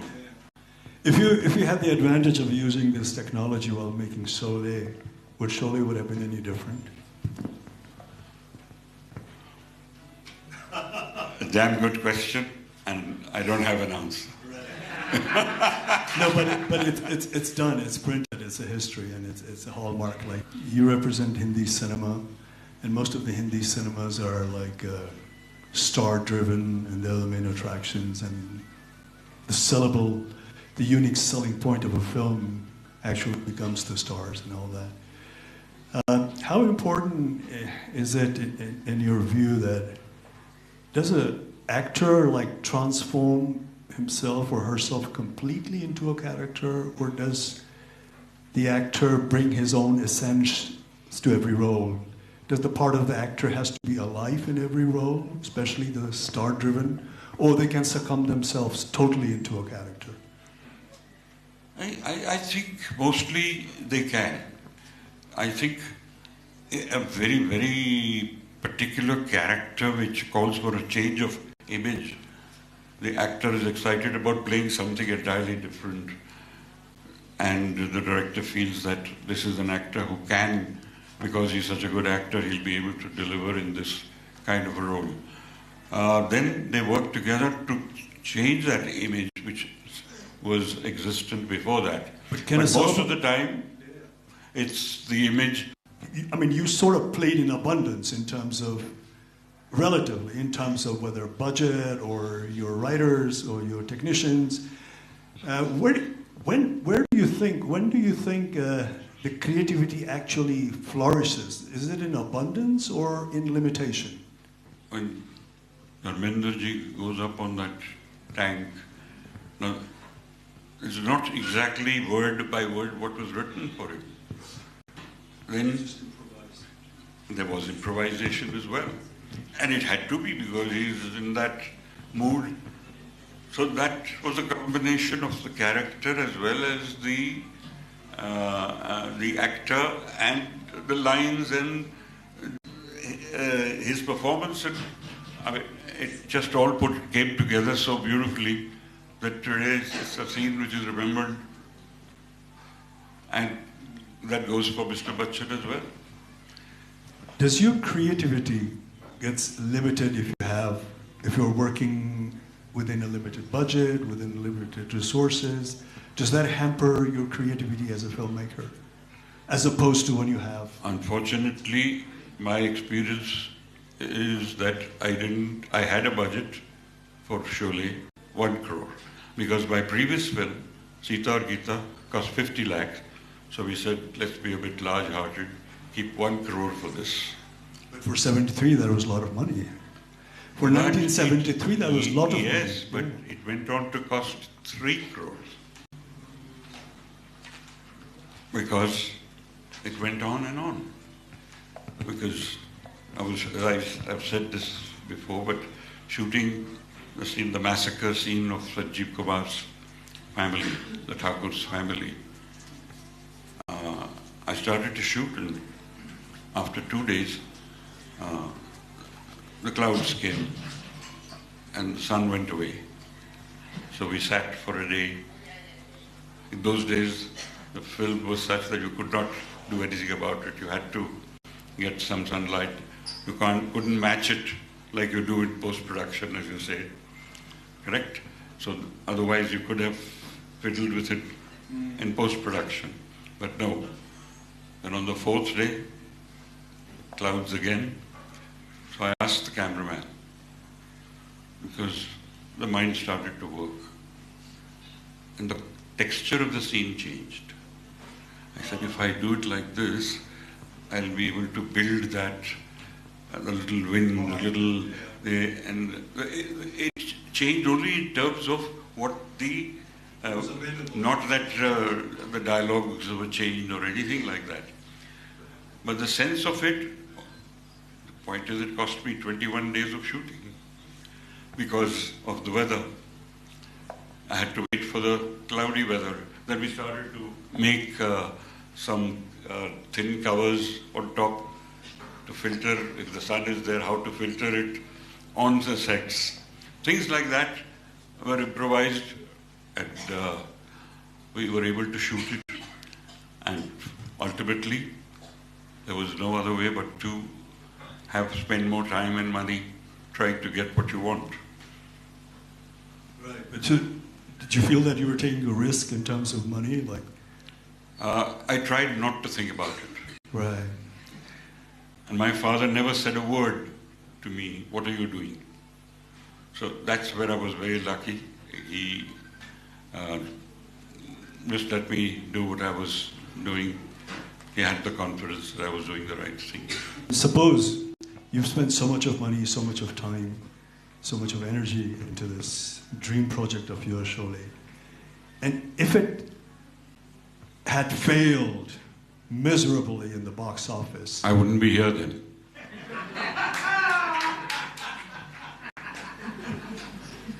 So there's no such thing as like taking things with a pinch of salt and getting up and moving up again. Can that happen to a filmmaker? When a dream project fails, yes, it can. And he still retains the energy to continue, yes, to stand up and move? It can happen, but it will affect his confidence also. Do you know anyone that you know like that in Hindi cinema? No, I'm sure there must be people who have felt this. People start to abandon you financially, or in different ways. You find even actors then dropping out from projects. These things do happen. It's not. How much of a burden is it when you lose a lot of money in a film? How much for the maker? Well, if it's borrowed money, it's carrying interest all the time. There is a certain foolishness when you allow budgets to go that. How do you look at the progression of cinema making over the years? Because you see, what has happened is with so many different sources of viewing cinema, people have cinema in their own hands. You know, with a click of a button, they can go anywhere. And what it used to be a cinema literacy in those days are available to anyone with a nice smartphone. You know, a 10-year-old would have a cinema literacy of that of, let's say, 70s professional filmmaker, you know, when they talk about long shot, mid shot, focus in, focus out, you know, this and that. All these cinema jargons are used by lay persons today. So is it a more challenging to be a filmmaker in this time and age than it used to be before? I think that will always be there. The challenges were there then. As you said, every second person in one way or the other is a filmmaker these days, you know. Everybody is creating one thing or the other. Whereas in those days, filmmaking was exclusively the department of the professionals. Correct. And they only knew how to do it, you know. If they were talking about editing, the rest of the audience didn't know. If they were talking about, I don't know, long shot, mid shot, focus out, focus. And these are the jargons that the normal people are using it these days. You know, what's dubbing, what's this.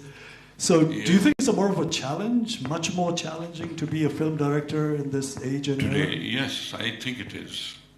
But as I said, if you take technology along with you and let it help you in achieving what you want to achieve, you will be able to achieve it in lesser money today because of the special effect.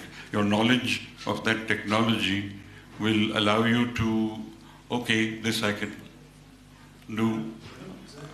So it can be helpful. Like I remember, even in the 90s, you know, if you have to picturize, say, the interior of a moving car, that itself was an extreme challenge. It was.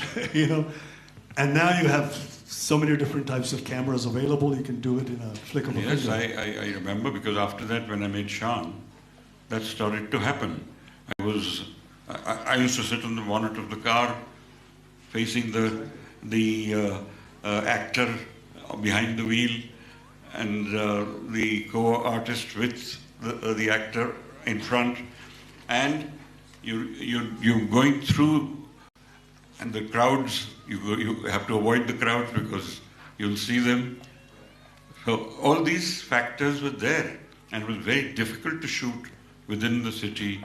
And all my work on Shan was in the city, on the docks, in the streets, or those car chases and everything. What would normally have taken 3-4 days to shoot took, again, 20 days, 25 days to get it right. And the audience were pretty naive about the difficulties. They don't see the difficulties, they see the end product. That's why the word, the cinematic liberty used to be very famous those days, because absolutely you right. can fool your audience. Absolutely correct. You got it. Which is probably not possible these days, yeah. Yeah, the difference today is that, people want to watch larger than life and extraordinary things on the screen, but at the same time, they demand that it should be believable, even if it is done extraordinarily, larger than life way. The audience still wants to know that it has to be presented in such a way that it's believable. That's correct. They don't see any mistakes in there, so it has to be flawless today, and the technology has probably helped that. That has, yes, it definitely has. But each time, even then, when the back projection came in first, for the first time, that was a technological advance. It did help a lot. Especially in a moving object, yeah. Yes. But there you could see technically that it was, if you were very sharp, you could tell it's done on a back projection screen, because you didn't have enough maneuverability. Just the back window, the back glass, the back of the car, the rear glass would allow you to, so your blue screen was behind it, and that's how. But the general audience had no idea how it has been done. And that's probably what. Now they all know, as you say. Now they all know. They know everything about filmmaking. So this is what I feel nowadays. If you're a filmmaker these days, you have to be a notch higher than the average person, because everyone knows about filmmaking. Everybody knows how to make a moving picture. Everybody knows about editing. Everybody knows about how to put, good visuals together. So in order to be a good filmmaker, one has to be few notches higher than the normal people. Yes, you've got it right. You've hit it on the spot. It is so easy, and they know all about it. So when they see, oh, this must have been done like this and this must have been done like that. And yet, when the audience comes into a theatre to watch the film, they are ready to watch. It's not, they haven't come there to criticize it. They really want to appreciate it, otherwise they wouldn't spend that 500,000, 1,500 bucks for a ticket. In the days of Sholay, it was 2 rupees, 3 rupees, and 4 rupees. Don't you think the movie viewing culture has changed drastically? Like those days when you were making Sholay, film used to be actually the cheapest form of entertainment. Absolutely. And now it's not so cheap form of entertainment at all. So how do you see that? I mean, once upon a time, cinema was, accessible to every layperson. A person who labors on the street throughout the day is looking forward to go and watch a film in an air-conditioned movie hall and just have a good time. Whereas today, maybe some of the movie theaters are off-limit to people of certain income groups. That's true. So how do you see this transformation? Yes, but theaters are also doing things now to, you come on a particular day, the ticket is much lower. They have these incentives, or you go there, you'll get a Coke or a thing extra. There are ways of getting around that. So it makes it a little more easier for certain audiences who would not be able to afford it to come in and get a pleasure of the big screen. Yeah, this is what I have distinctly noticed. It's not just in India, even here in Nepal. Earlier when we used to go to the movie hall, the representation was mostly of the average person of that society or that country. But now you go to one of these fancy movie halls in the city, and then you see it's a completely different class of people representing as an audience. That is something distinctly I have noticed over the period. What we do have is most of the screens are like that now.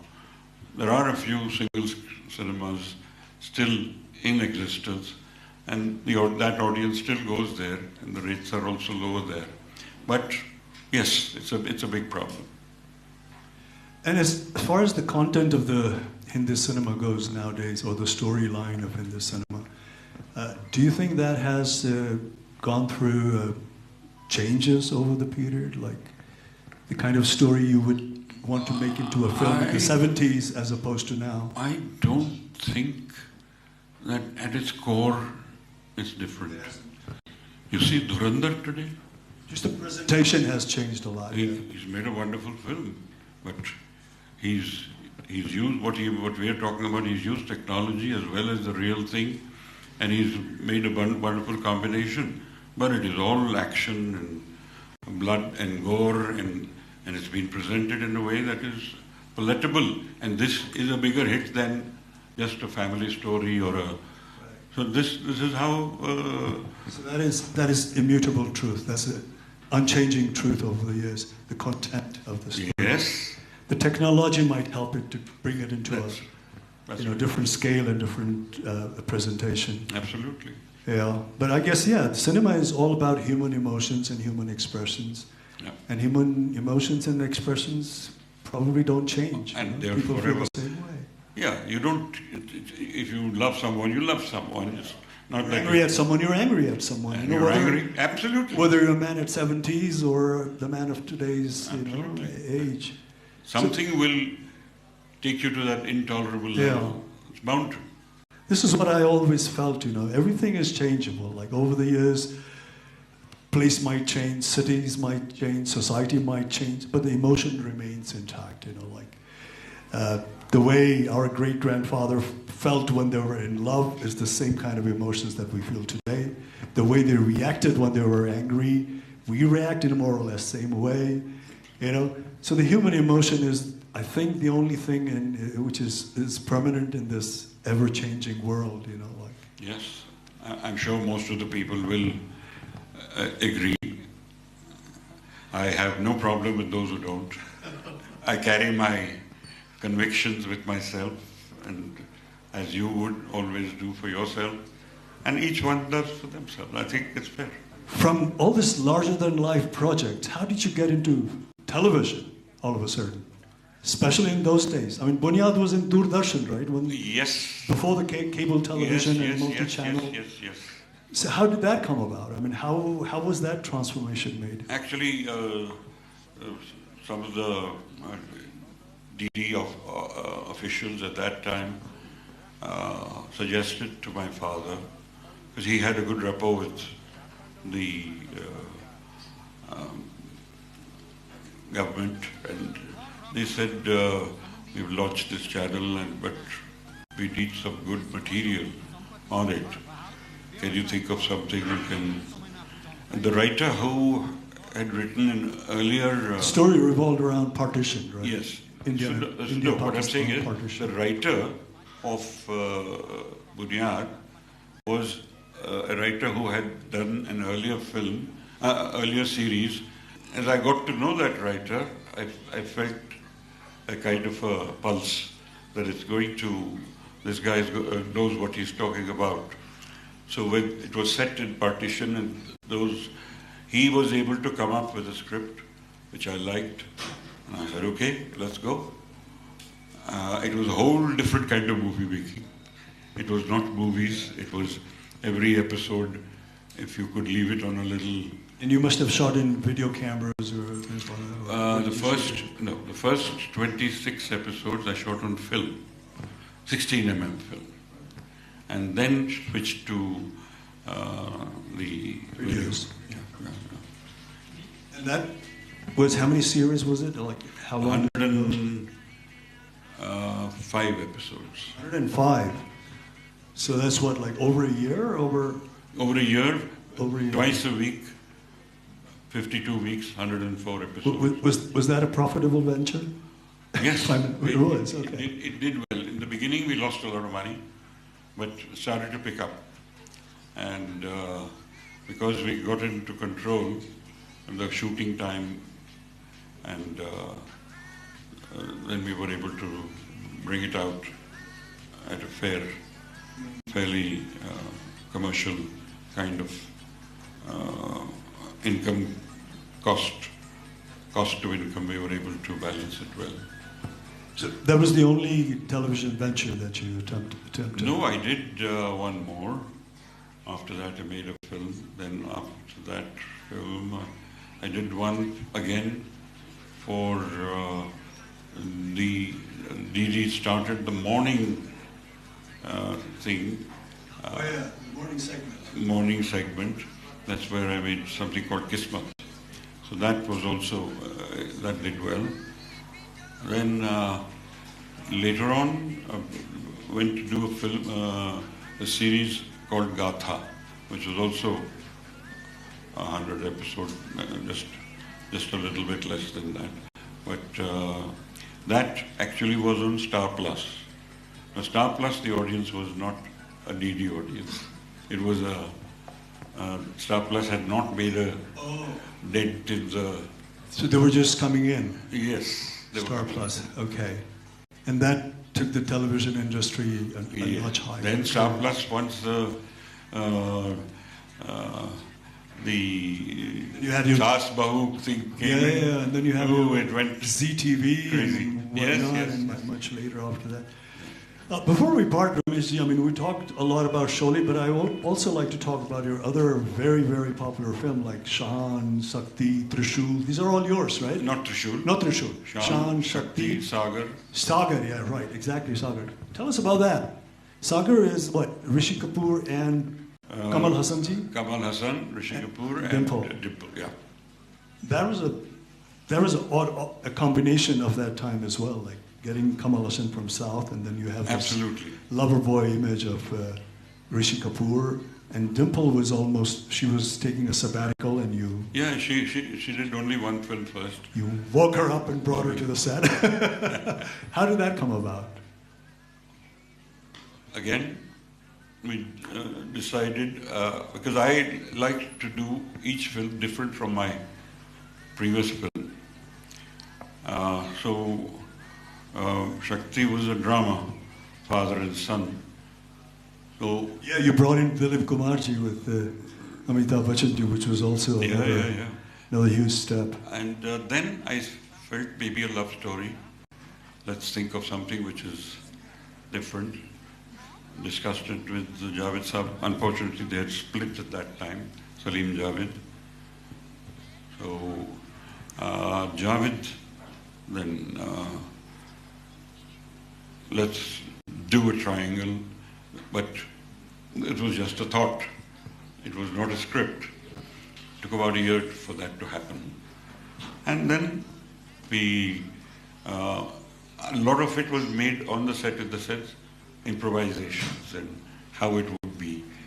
Because Kamal Hassan, I found, was an actor so full of himself and he was so right in the way he did things, in the sense, sir, can I do it like this? Only if you feel that it's okay, then I can, and he would do it in a certain way. It was written in a certain way, and he did it a little differently. As opposed to Rishi Kapoorji, who's very spontaneous and... Yeah, he's simple. And because his role was like that. But him, he's part of the village, he's jumping around, he's got... So all that energy was his. he brought that extra energy to the character. So that's how actors also do when they make it their own and bring something extra out of it. You got to, and you got to be prepared to accept that as a director. You must. Otherwise, if I had said no, it would have been normal, but it may not have been the performance it was.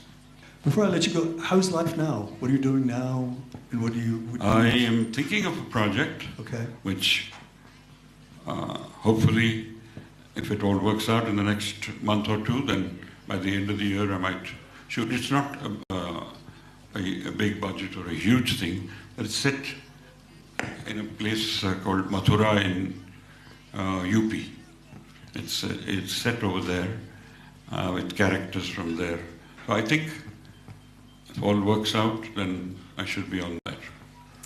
I wish you all the best. May you have a very long and healthy life and creative life. And thank you so much. And don't let your passion go. That was two cinema legends in one frame, and this is Creative Forum. We'll be back with more shows and episodes. This is me, Suveksha Rajak. Let's leave for another creativity.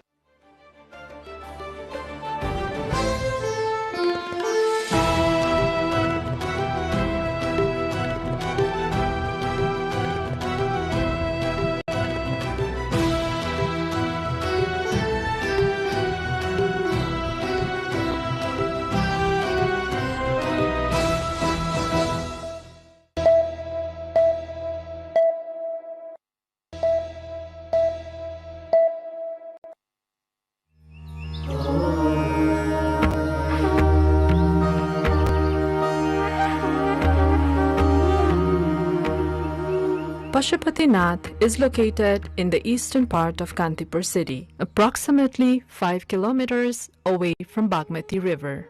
During the Lichavi period, the area surrounding Pashupatinath was known for animal rearing. This region includes Duasthali, Kuveshwari, Gaurighat, Chaba Hill, Ganeshtan, and Kotuwali, all of which are part of the Pashupatinath area.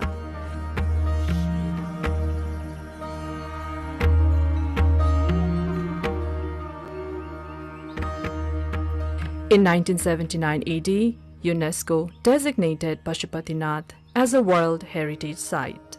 The blessings of Pashupatinath have been revered since ancient times, indicating the site's significance long before the Lichavi dynasty.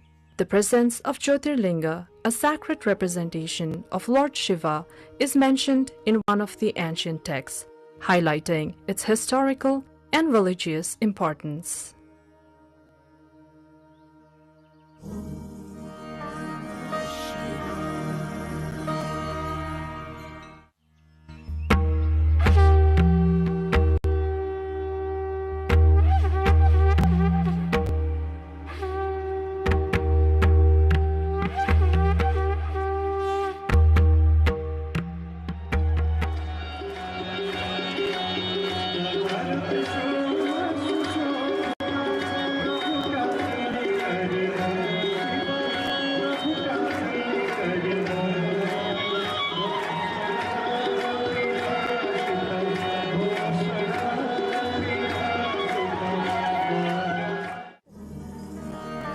In the Gopal Raj dynasty, King Supuspadev described Pashupatinath as Varna Vyavastha.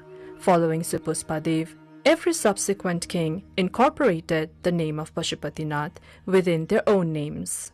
King Vaskar Dev offered 3 kosh to Pashupatinath, Brishdev presented a Trishul, Dharmadev contributed a Brishjos, and Narendra Dev offered various kosh made from different materials. Finally, Jayadev offered a lotus to Pashupatinath.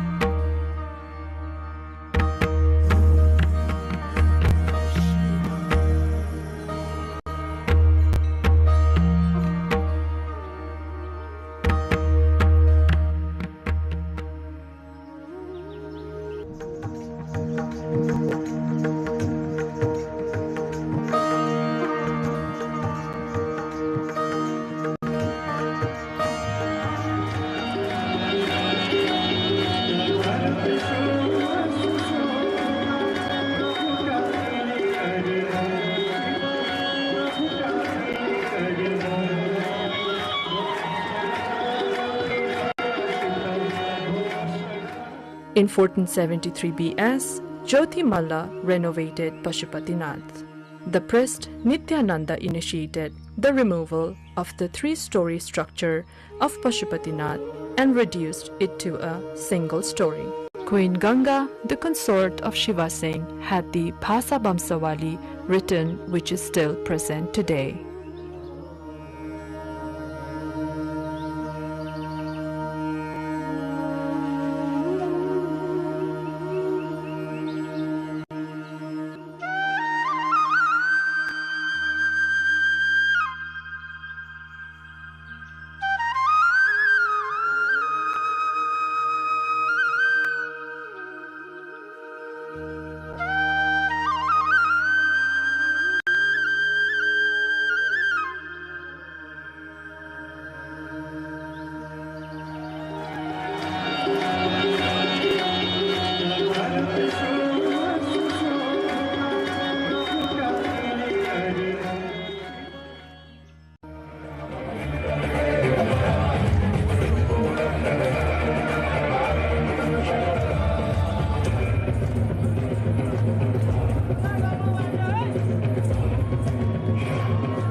During the Malla dynasty, the offerings made by the kings to Pashupatinath can still be seen today.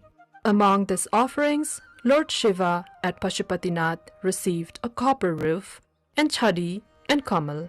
Finally, King Jai Singh presented a gold-made mekhla, and a grand jatra was conducted.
The temple's extraordinary design is attributed to the cumulative contributions of successive kings, each leaving their mark by adding distinctive elements to its architecture.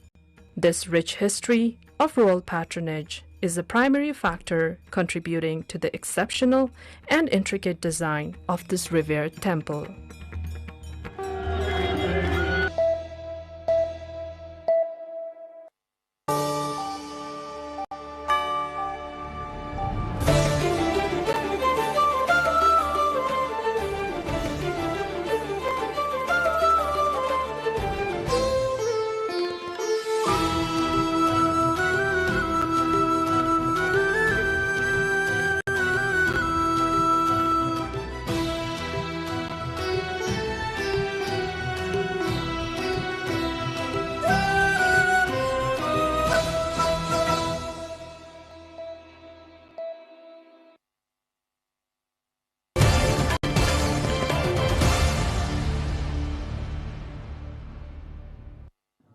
Iran Foreign Ministry spokesperson Esmail Baghaei said Iran is ready to take responsibility for the management of the Strait of Hormuz and plans to work together with Oman. Speaking at a weekly press conference, Baghaei said the issue was also raised during the visit of Parliament Speaker Mohammad Bagher Ghalibaf to Oman, where both sides discussed coordination on maritime affairs. یعنی ما هم در حال گفتگو هستیم، هم اگر گفتگو رو نخوان اجرا بکنن آماده جنگ هستیم و عکس العمل نشون میدیم و حتما طبق اون کار رو دنبال میکنیم. ما از روزی که در حقیقت محاصره رو برداشتیم تا امروز بیش از 40 میلیون بشکه نفت صادر کردیم. در طول قریب به 50 خورده روز، 60 روز قبلی ما واقعا یه بشکه نفت هم صادر نکردیم.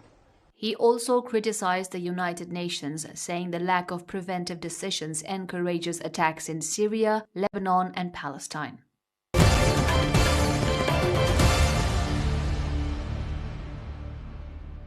Cuba says months of negotiations with the United States have failed to produce progress as tensions between the two countries continue. Foreign Minister Bruno Rodriguez said Havana remains open to dialogue despite what he described as continued pressure from Washington. De manera que seguiremos dispuestos al diálogo sin ilusiones, sabiendo que la conducta del gobierno de los Estados Unidos y en particular del Departamento de Estado, donde se ancla hoy la mayor agresividad contra Cuba, hay que medirla por los hechos, hay que medirla por los actos, y los actos son el cerco energético, las medidas adicionales del endurecimiento del bloqueo y la The talks come amid long-running disputes between the two nations over sanctions, economic restrictions, and Cuba's political system.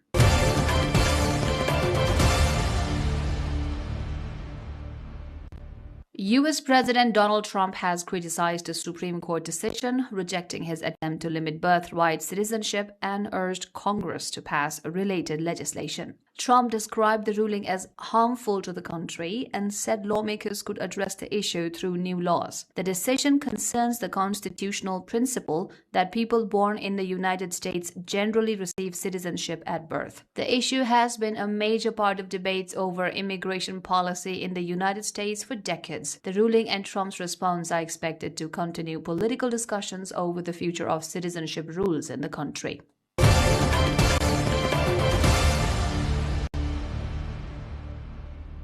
Extreme heat and drought conditions have affected parts of Europe and other regions around the world between April and June 2026, highlighting growing climate pressures. In Europe, a severe heat wave that brought temperatures above 35 degrees Celsius to millions of residents in eastern and southern parts of the European Union has started to ease in the north and west. The prolonged hot spell has raised concerns over public health, water supplies, agriculture, and the impact of increasingly frequent extreme weather events. From a global perspective, heat and drought episodes during the period have added to wider discussions on climate resilience and adaptation. Experts say continued monitoring and preparedness remain critical as communities face the challenges of a changing climate.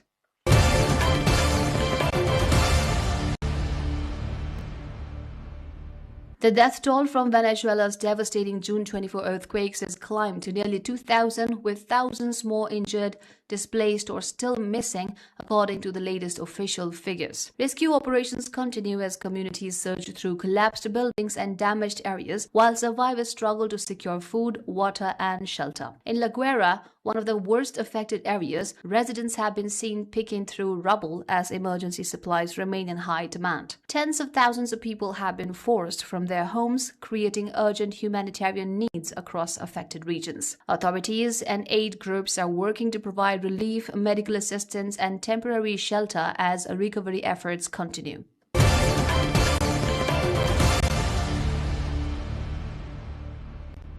At least 14 children have died and 5 others were injured after the roof of a tutoring center collapsed in Pakistan's eastern city of Lahore. Families gathered to mourn the victims as rescue teams recovered the children from the damaged building. Relatives said concerns had been raised about the condition of the structure, but many families continued sending children there due to limited alternatives. The incident has renewed attention on building safety standards and the condition of educational facilities. Authorities are investigating the cause of the collapse as families demand accountability and support for those affected.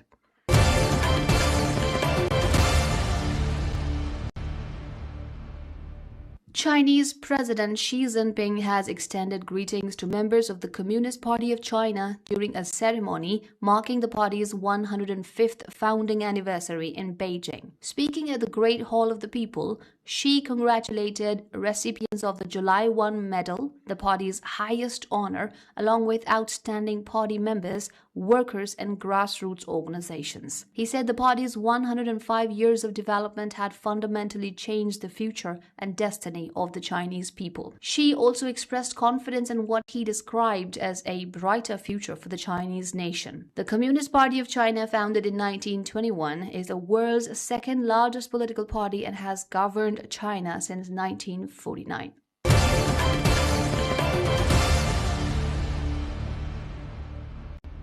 Myanmar's authorities have denied a request by an ASEAN special envoy to meet detained former leader Aung San Suu Kyi, according to a government spokesperson. The announcement was made at the first presidential press conference since military leader Min Aung Hlaing became president earlier this year. Suu Kyi has remained in detention since the 2021 military takeover that removed her elected government from power. The request came amid continued regional efforts by ASEAN to engage with Myanmar and seek a resolution to the country's ongoing political crisis. Myanmar's recent elections were held under heavy restrictions, with Suu Kyi's party excluded from the process.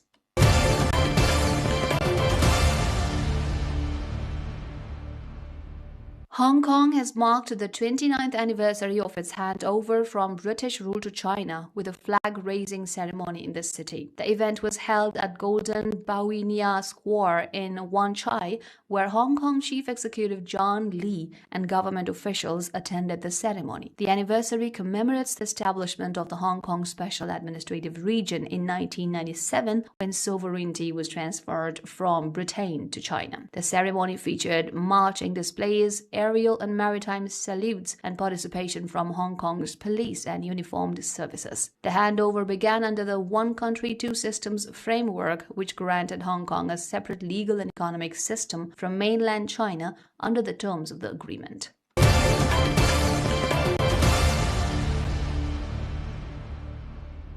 Vietnam has introduced new measures to encourage families to have more children 1 year after removing its long-standing two-child policy. New population regulations that took effect on Wednesday extend paid maternity leave from 6 to 7 months for mothers having a second child and include additional financial support. The measures are aimed at reversing the country's declining birth rate and addressing long-term demographic challenges. However, some young people say the incentives do not go far enough, arguing that the financial and personal costs of raising children remain too high. Like several countries in Asia and Europe, Vietnam is seeking ways to address falling birth rate and an aging population through family-friendly policies.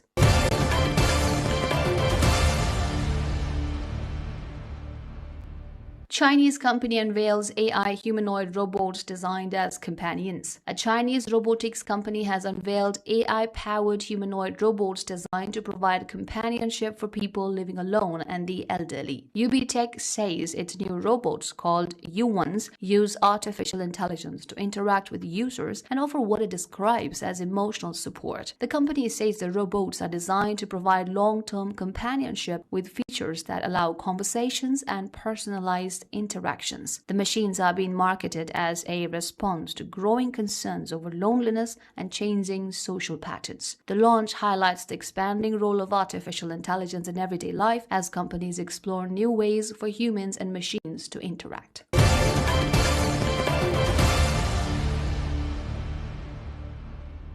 A striking celestial display unfolded in eastern Turkey as the strawberry moon rose behind the ancient ruins of Altıntepe, creating a dramatic backdrop for visitors and photographers. The full moon appeared in warm red and golden hues as it rose above the archaeological site, once an important settlement of the ancient Urartu civilization. Crowds gathered to capture the rare alignment of the moon with the historic ruins, producing memorable nighttime images. The strawberry moon is the traditional name for June's full moon, originating from indigenous and early farming traditions in North America to mark the strawberry harvest season. The moon's distinctive color is caused by its low position on the horizon, where Earth's atmosphere scatters shorter wavelengths of light, giving it a reddish or golden appearance.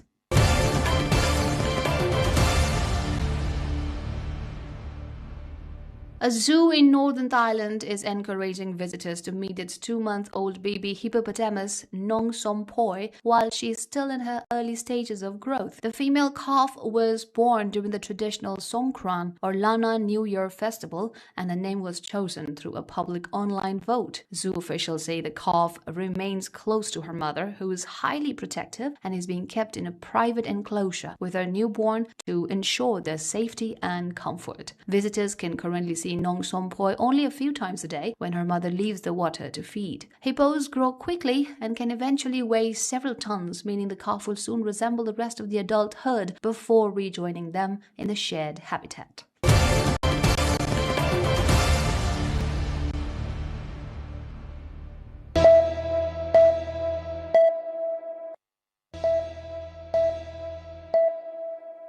Votekosi and Trisuli river rafting. Rafting has lately been gaining popularity among tourists. The adventure sports, which previously was popular only among foreigners, is now drawing the local tourists as well. Trisuli and Votekosi rivers that are close to Kathmandu are two popular destinations for rafting in Bagmati province. Let us first explore Votekosi. Whitewater rafting at Votekosi river is included among the 10 best adventure destinations for rafting in the world. Votekosi, which is well facilitated with food and accommodation, can be a great destination for rafting and other adventure sports. Rafting at Trisuli River is popular among domestic tourists, as the location can be reached in an hour from Kathmandu.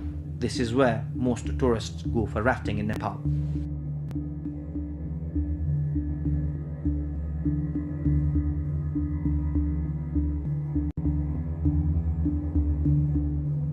Rafting packages of Votekosi and Trisuli are appropriate for those who want to spend some good time for a few days.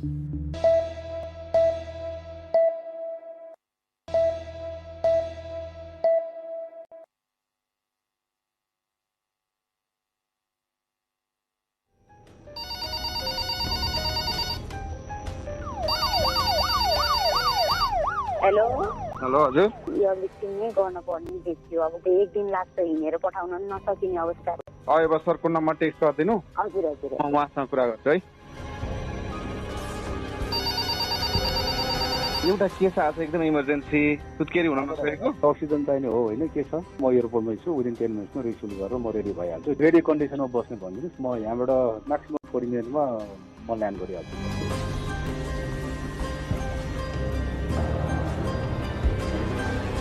NTV World raw आइसियूमा alert गर्छु problem level भनेपछि ओटीमा पनि alert गरिरहेको छु CS गर्नुपर्ने हो कि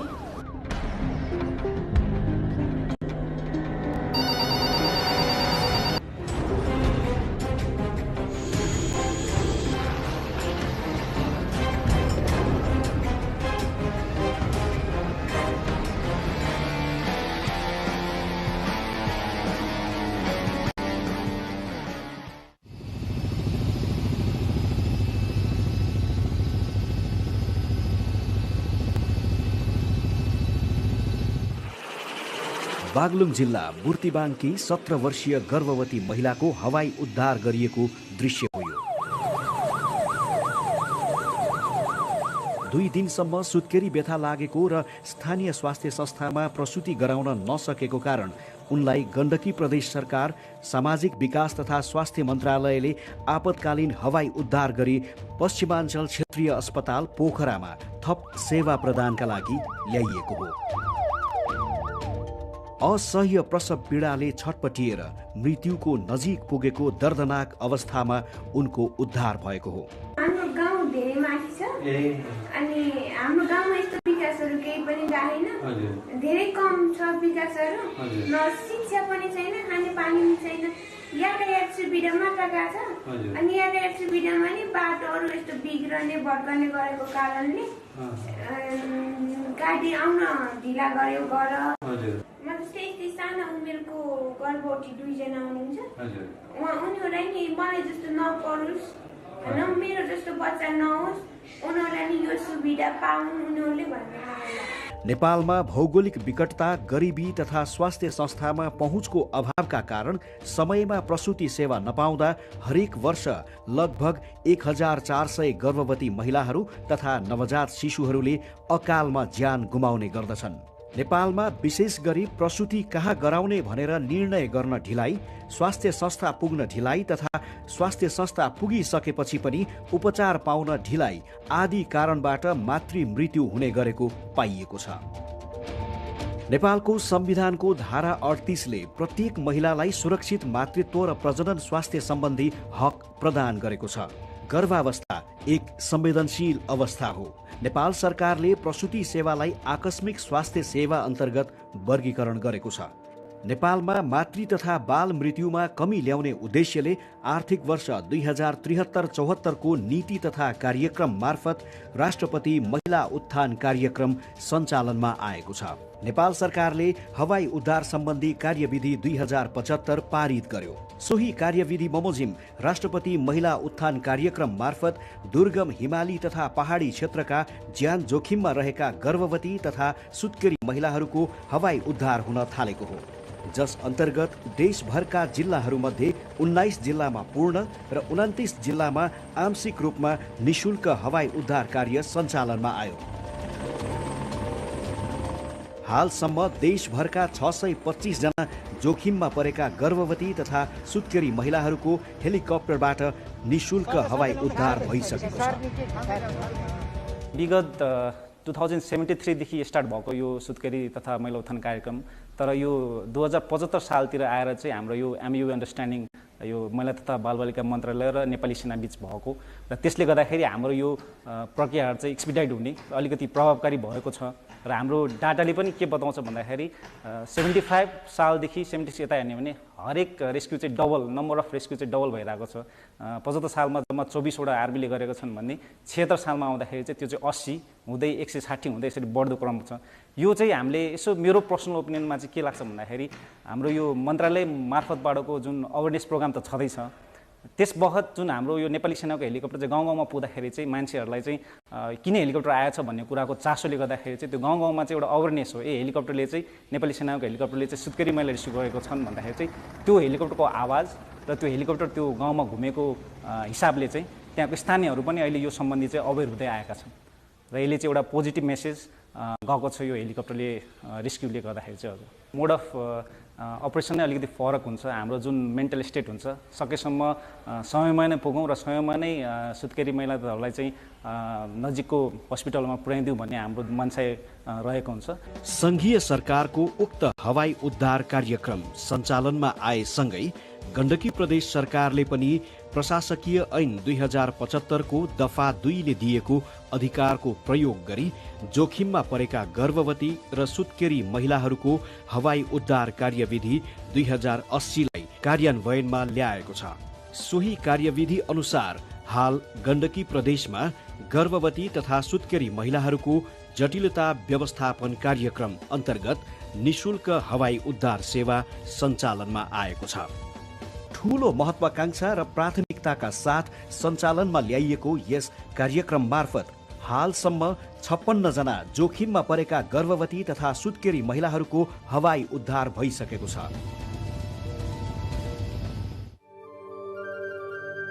गण्डकी प्रदेश सरकार सामाजिक विकास तथा स्वास्थ्य मन्त्रालयको टोली छायाङ्कनका निम्ति धवलागिरी गाउँपालिकातर्फ अघि बढेको दृश्य हो यो।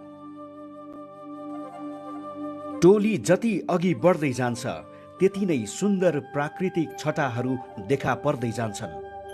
अनुपम सौन्दर्य तर जोखिमपूर्ण यात्रा। प्राकृतिक मनमोहक दृश्य अनि दुर्गम बस्तीहरू, यस्तै अद्भुत अनुभूतिहरूसँग रमाउँदै टोली ताकम गाउँ पुग्दछ।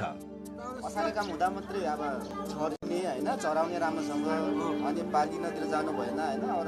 हालसम्म यस धवलागिरी गाउँपालिकाबाट 7 जना जोखिममा परेका गर्भवती महिलाहरूको हवाई उद्धार भइसकेको छ र यस ताकम गाउँबाट मात्रै 3 जना गर्भवती महिलाको हवाई उद्धार गरी आमा र शिशुको ज्यान जोगाउन गण्डकी प्रदेश सरकार सफल भएको छ।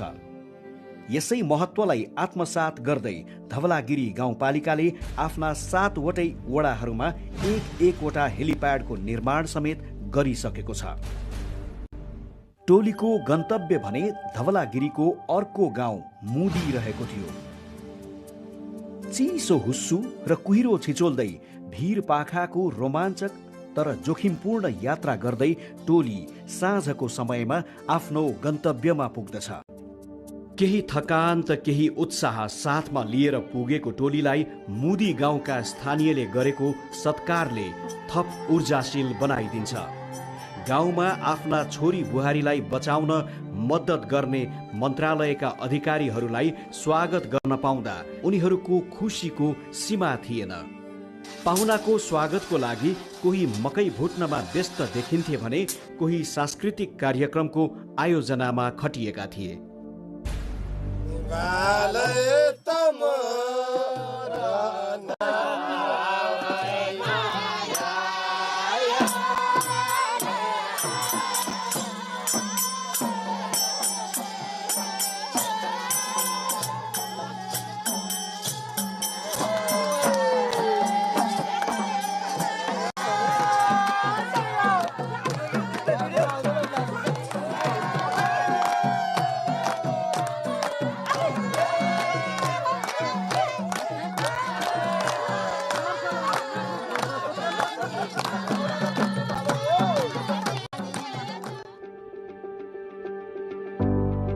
मगर जातिको बाहुल्यता रहेको धौलागिरी हिमालको काखमा रहेको यस मुदी गाउँमा सामान्य खेतीपाती र पशुपालन नै आय आर्जनको प्रमुख स्रोत रहेको छ।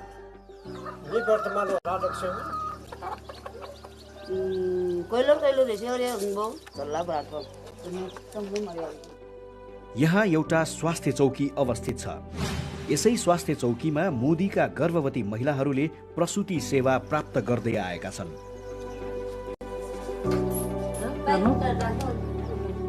प्रसङ्ग 2077 माघ 18 गतेको हो। यहाँकी स्थानीय महिला मीना पुनलाई 2 दिनसम्म प्रसव पीडाले च्याप्दछ।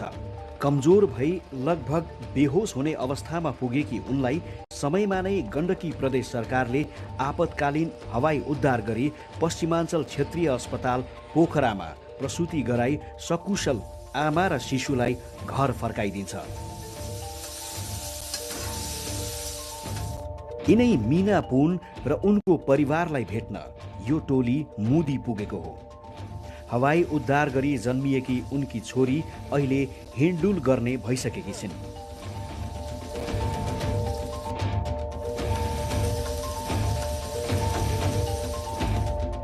चचाइरहेको थिएँ अनि डेट पनि एकवटा पछाडि थियो। अनि त्यस्तै हामी गोत्न बसेँ। सासु ससुरा बुढाबुढी घरमै बस्नुहुन्थ्यो। अनि पेट दुख्नु थाल्यो है बिहान। मलाई त त्यत्तिकै दुख्यो होला भने थाहा भएन। अनि फेरि पछाडि ढाड पनि दुख्ने, अगाडि पेट पनि दुख्ने गरेर व्यथा लागेको होला भन्ने सोचेँ मैले। बुढालाई चाहिँ भनेन। अनि त्यस्तो गर्दा झन्झन दुख्न लाग्यो। यहाँ हेल्पसमा बोकेर ल्याए चाहिँ 2 घन्टा मिल्थ्यो, तर बोक्नै मिलेन है। यसरी बोक्दा पनि पेट दुख्ने है, पछाडि बोक्न ढाड दुख्ने भएर बोक्नै मिलेन। झन् आत्तिन आयो के म त मर्छु मेरो बच्चाले जन्माउन पाउँदैन जस्तो लाग्यो। अनि हेलिकप्टर बोलाएर सिधै पोखरा लगेर गण्डकी हस्पिटलमा हेलिकप्टरमा चढेपछि बाँचिन्छ भन्ने चाहिँ आश लाग्यो। मेरो बच्चालाई जन्म दिन्छु, यो संसारले देखाउँछु भन्ने पनि आश लाग्यो। दुःख पाएँ बेसरी। अब यस्तो दुःख कसैलाई पनि नहोस्। यस्तो दुर्गम ठाउँहरूमा नि महिलालाई कति गाह्रो हुन्छ। यसरी उद्धार गरिदिनु भयो। मेरो ज्यान पनि बच्यो, बच्चाको ज्यान पनि बच्यो। धन्यवाद सरकार, मेरो बारीले मेरो नातिनीले बचाइदिनु भयो। दर्दनाक प्रसव पीडाले छटपटिएर राज्यसँग जीवनका लागि गुहार माग्नुपर्ने त्रासको अझै पनि अन्त्य भएको छैन। त्यसैले मीना पुन झैं जोखिममा परेका अन्य गर्भवती महिलाहरूको निरन्तर सेवामा गण्डकी प्रदेश सरकार अग्रसर देखिएको पाइन्छ।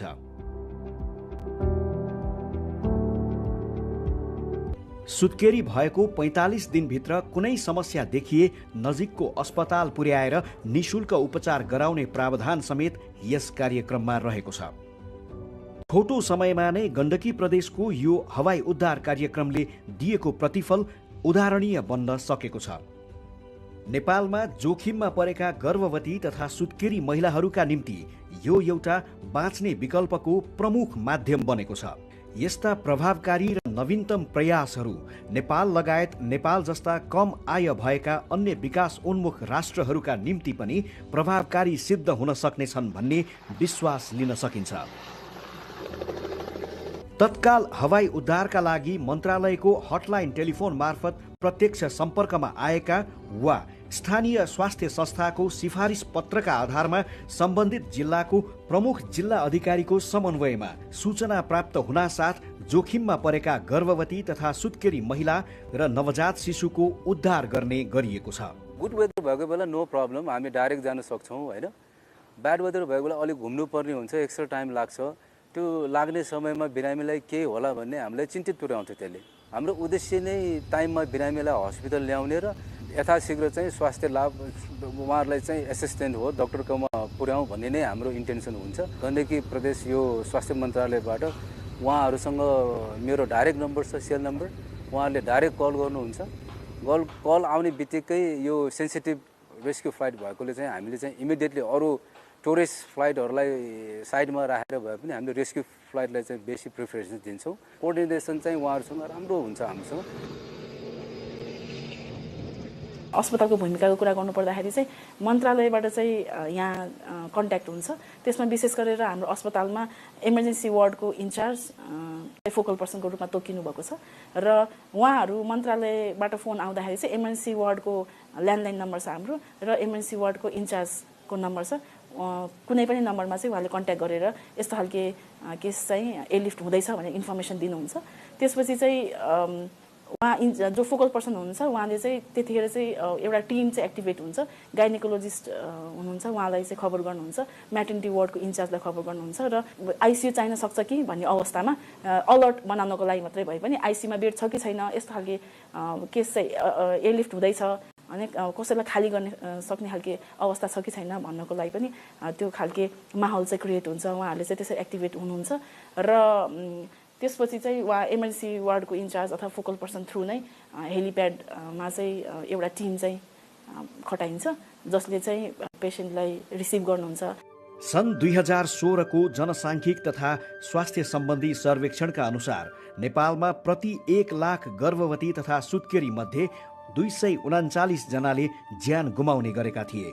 पछिल्लो तथ्याङ्क अनुसार हाल यो संख्या घटेर 151 मा झरेको पाइएको छ। सोही सर्वेक्षण अनुसार यसरी उल्लेख्य संख्यामा महिला मृत्युदर घट्नुका कारणहरूमध्ये गर्भवती तथा सुत्केरी महिलाहरूको जटिलता व्यवस्थापन अन्तर्गतको निशुल्क हवाई उद्धार कार्यक्रम समेतको महत्त्वपूर्ण भूमिका रहेको मान्न सकिन्छ। नेपाल सरकारले सन् 2030 सम्ममा मातृ मृत्युदर प्रति लाख जीवित जन्ममा 70 मा झार्ने लक्ष्य लिएको छ। यस लक्ष्यलाई पूरा गर्नको निमित्त स्थानीय तहमा दक्ष जनशक्ति सहितको पर्याप्त स्रोत साधन युक्त बर्थिङ सेन्टरको स्थापनाको आवश्यकता देखिन्छ। यस बाहेक हवाई उद्धार कार्यविधि बमोजिम नाइट भिजन सुविधा सहितको निशुल्क एयर एम्बुलेन्स सेवा सञ्चालनमा ल्याउनु, उद्धारका लागि समन्वय र सञ्चार प्रणालीलाई व्यवस्थित र छिटो छरितो बनाई आपतकालीन स्वास्थ्य सेवाको टोलीलाई सतर्क र तयारी अवस्थामा राख्नु पनि त्यत्तिकै जरुरी देखिएको छ। गण्डकी प्रदेशको कुल 85 वटै स्थानीय तहमा कम्तीमा 1 वडा 1 हेलिप्याड भएको खण्डमा जोखिममा परेका गर्भवती तथा सुत्केरी महिलाहरूको जीवन रक्षाको लागि यो निशुल्क हवाई उद्धार कार्यक्रम वरदान साबित हुने कुरामा दुई मत छैन।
हिरण्यबाहवे हिरण्यवर्णाय हिरण्यरूपाय हिरण्यपतये अम्बिकापतये उमापतये पशुपतये नमो नमः।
Actually, when I was 16, back in 2015, I was at a music festival.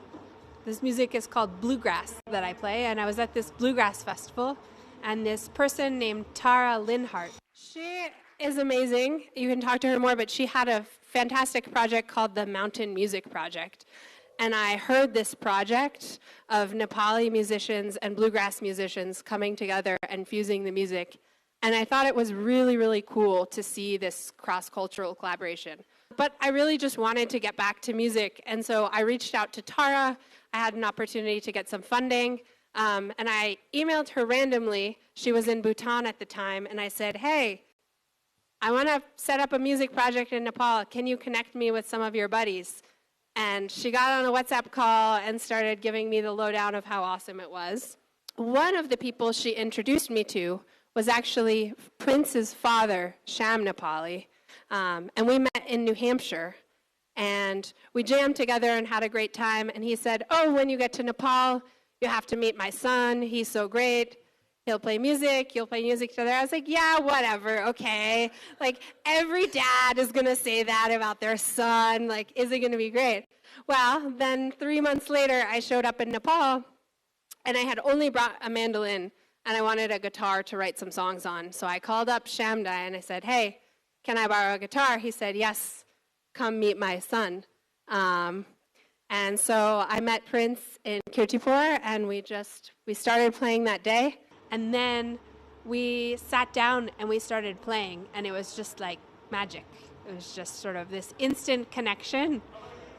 That was pretty special and crazy to me that we grew up on opposite sides of the world, and there are American musicians who I don't vibe with. We don't have a connection.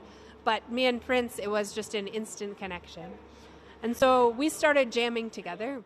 It's a love song that my great-grandfather composed. And we're going to fuse with another bluegrass love song.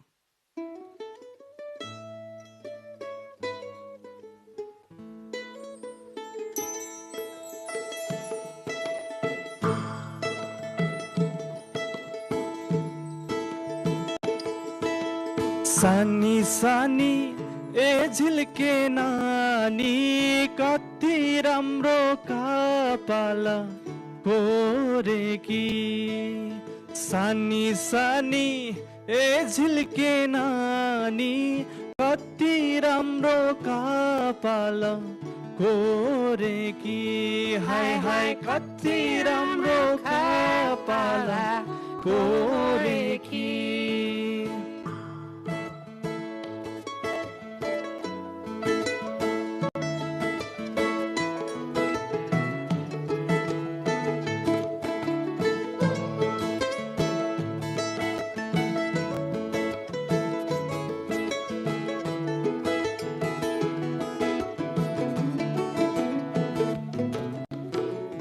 Chashme दाजु झिल्के मिल्के जुल्फी मात्र कोर्ने चस्मे दाजु झिल्के मिल्के जुल्फी मात्र कोर्ने दारी जुङ्गा दन्त देखाई मेरो मन चोर्ने दारी जुङ्गा दन्त देखाई मेरो मन चोर्ने नजिस्काउन हे परुलाई हाय शिवर काकी छोरीलाई नजिस्काउन हे परुलाई हाय शिवर काकी छोरीलाई सानी सानी ए झिल्के नानी कति राम्रो कपाल कोरेकी हाय हाय कति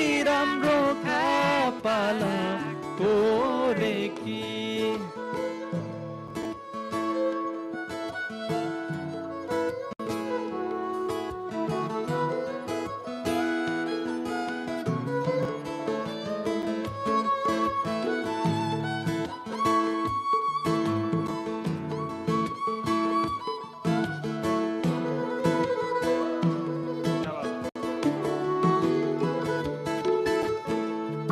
जन्म दिने भगवान त हुर्काइदिने आमा जन्म दिने भगवान त हुर्काइदिने आमा कसले हेर यति राम्रो पहिराइदियो जमा कसले हेर यति राम्रो पहिराइदियो जमा सानी सानी एझिल्के नानी कति राम्रो कपाल छोडेकी सानी सानी एझिल्के नानी कति राम्रो कपाल छोडेकी हाय हाय कति राम्रो कपाल छोडेकी हाय हाय कति राम्रो कपाल छोडेकी हाय हाय कति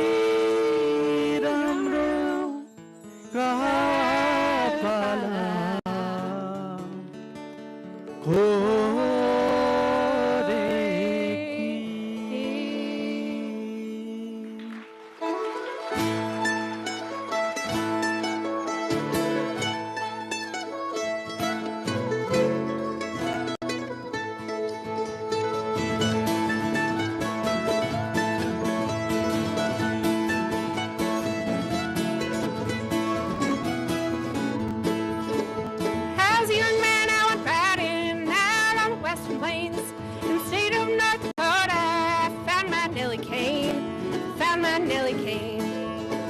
She was living in a lonely cabin with another man.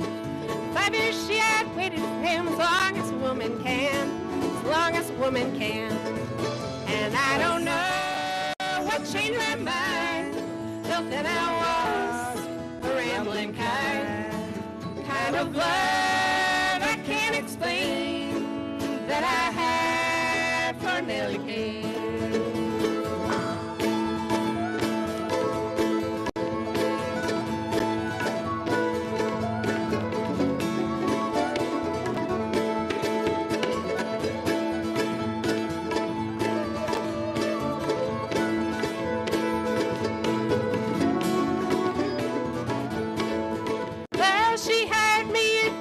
To help her till the lands. In the afternoon we planted seeds, in the evening we held hands, in the evening we held hands. And her blue eyes told me everything that a man could want to know. It was then I realized how it never go, how it never go. And I don't know what changed my mind, till then I was a rambling kind of love explain that I had for Nellie Kane.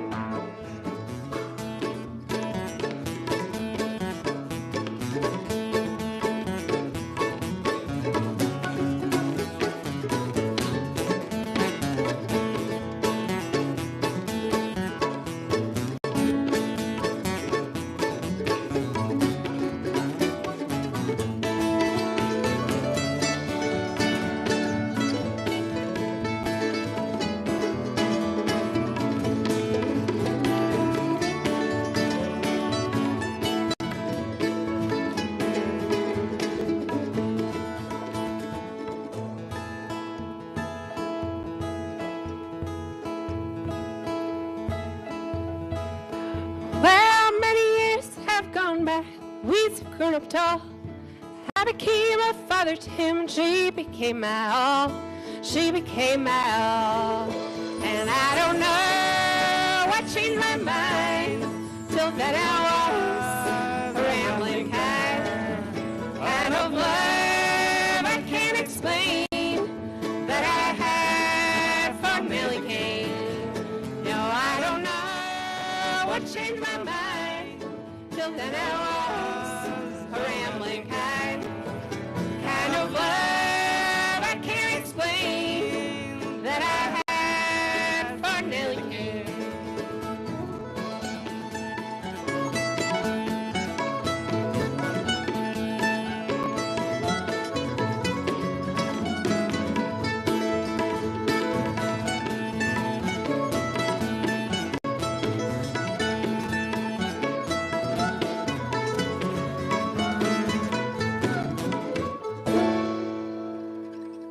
Well, first of all, I just fell in love with Nepali culture. I love momos. I love dal bhat. I love it all. I love this beautiful country. I think our message to the world, one of them is that we want to show more people the beautifulness of Nepal. I think that from my perspective, I love Nepali folk music, but in this country, sometimes people haven't valued it. They've looked to the West for other influences.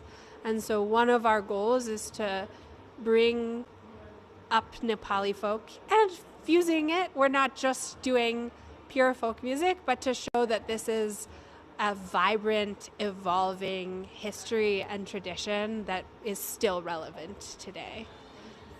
And then I also think to people abroad, and especially to Nepalis, I want to show them that they can take their instruments and their culture and they can bring it to the world, and that it's so amazing. I mean, everyone who I know maybe they don't know so much about Nepal, maybe the only thing they know is that Mount Everest is there. But then once they try a momo, once they hear some music, then they love it. And so we want to just share this music with more people and share the cross-cultural collaboration. I know I've been saying this for a couple of years now, but because we recorded an EP for one day, and then I've been gone from Nepal for the last year, and the hard drive just sat, and no one did anything with the files yet. So we finally got the files going, and we are finally working on our debut EP that will feature a lot of these songs, including the next one, which is one I wrote a couple of years ago.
Cause all day I chug way after work and try to shove down all of the hurt. But sometimes at the end, does it fade on the page and my eyes just run a glaze?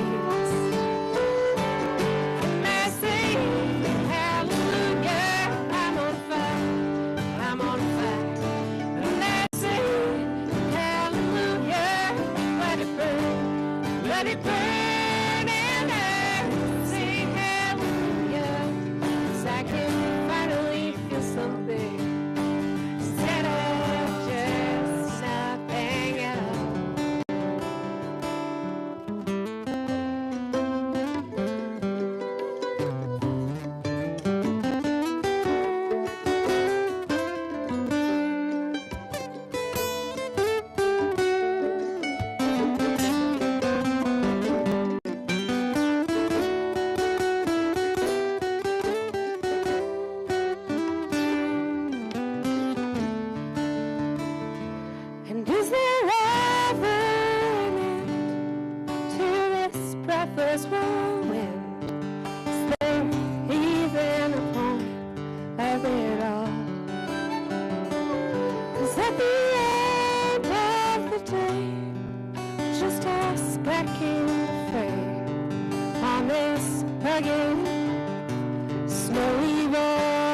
when the night burns cold, it's when I lose my mind.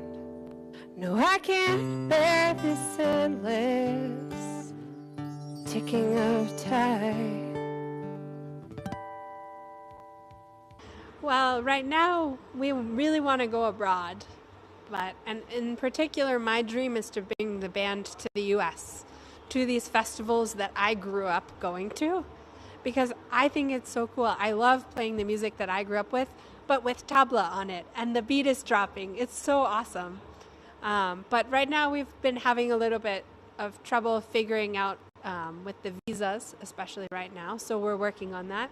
And then also being up recently, and so when we're far away, it's hard to, we can't make music in the same way, but it also means that the times when we are together, I've been back for a month, are just extra special because we get to make music together.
What if I told you a story of a place shrouded in mystery and steeped in stones?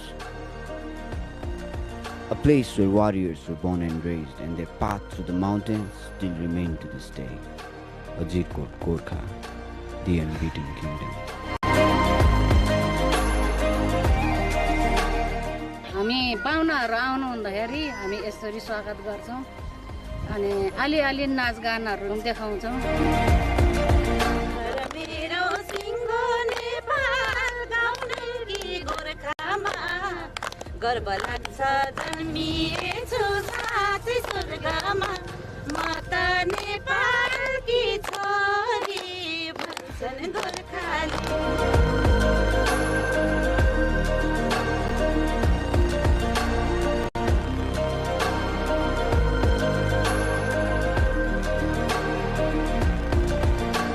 जस्तो घाटु चुड्काहरू भन्ने चाहिँ विशेष गरी हुन्छ यहाँ।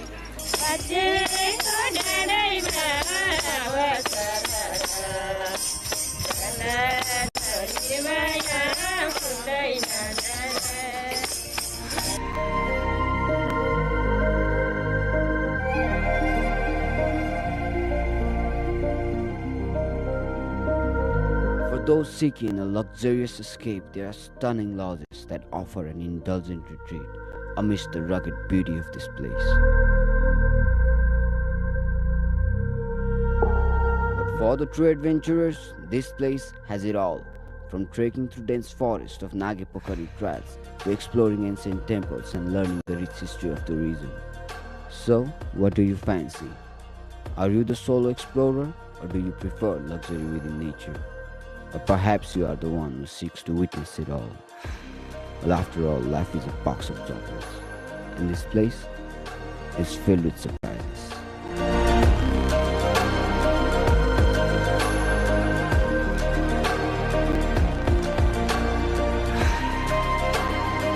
Welcome to the place where magic and reality intertwine, where the wonders of nature are both breathtaking and awe-inspiring. From the elevations of 300 meters to a towering 8,000 meters, this place will leave you mesmerized and in awe.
Mahakali embankment remains incomplete after 2 years of delays. Nepal Army deployed.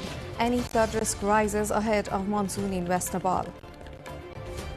Foreign Minister says diplomatic efforts ongoing to resolve Nepal-India border issues, clarifies no agreement on uranium mining in Mustang. Iran offers to jointly manage the strait with Oman. Tehran criticizes the UN over conflicts in Syria, Lebanon and Palestine. Roof collapse at Lahore tutoring center kills 14 children and injures 5. Authorities investigate disaster as grieving families demand accountability.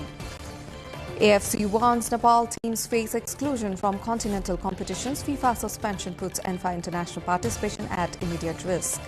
And England face DR Congo, Belgium sees Senegal and USA locks horn with Bosnia in round of 32 of FIFA World Cup. Welcome back. You are watching NTV World News Hour, and moving on to the news in details. A river embankment along the Mahakali River in western Nepal remains incomplete 2 years after flood damage, raising serious concerns as the monsoon intensifies. The embankment was destroyed during floods near an under-construction bridge, leaving nearby settlements exposed to repeated risk. Although the area was declared highly vulnerable, reconstruction stalled due to delays, payment disputes and eventual contract cancellation. With over 6,000 households at risk, the government has now deployed nearly 400 Nepal Army personnel for emergency reconstruction work. The soldiers are working around the clock to rebuild and strengthen the damaged embankment before peak monsoon flooding. Locals say the situation reflects delayed disaster preparedness as protection work is being done only after risks have escalated.